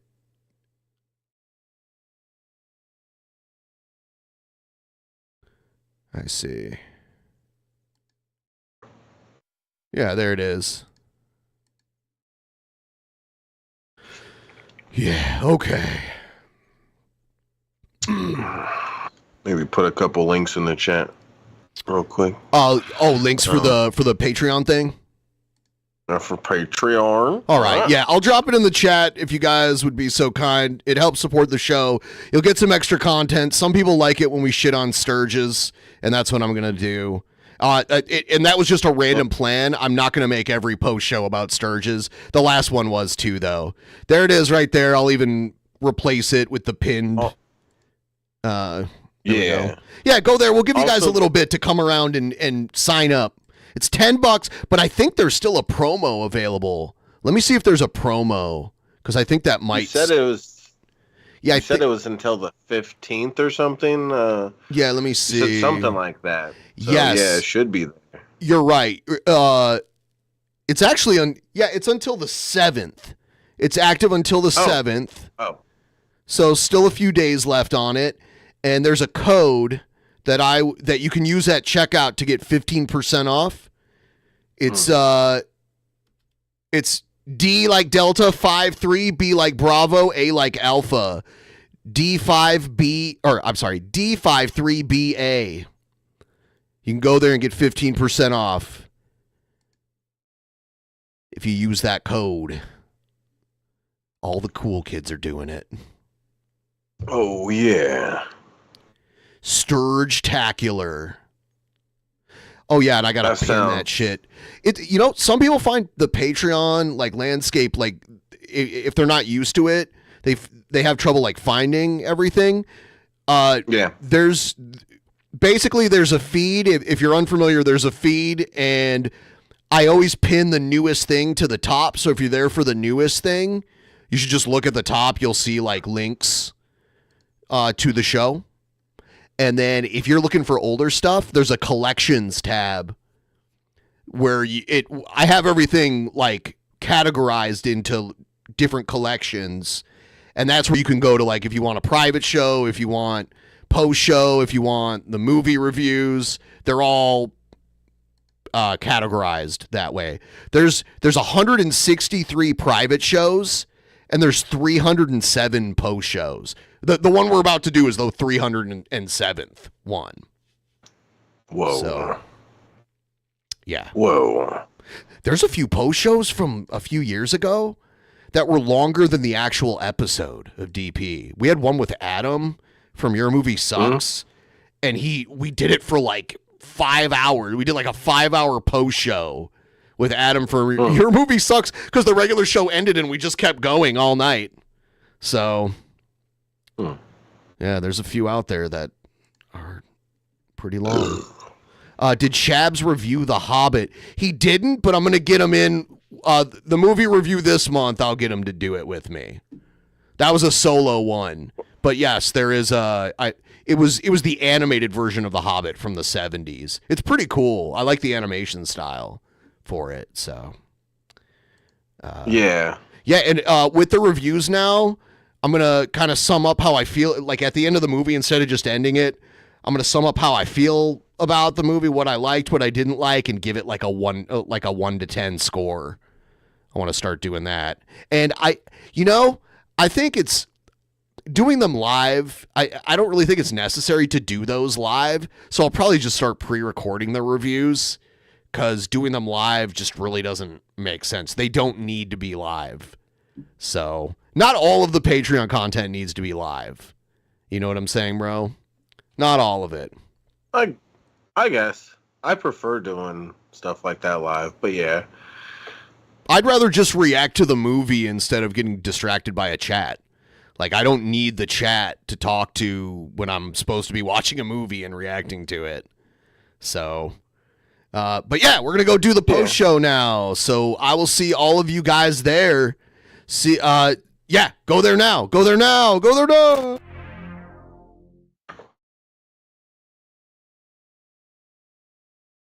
In the beginning, there was nothing. And then there was the Drunken Peasants Podcast. Drunken Peasants. Drunken Peasants. Drunken Peasants.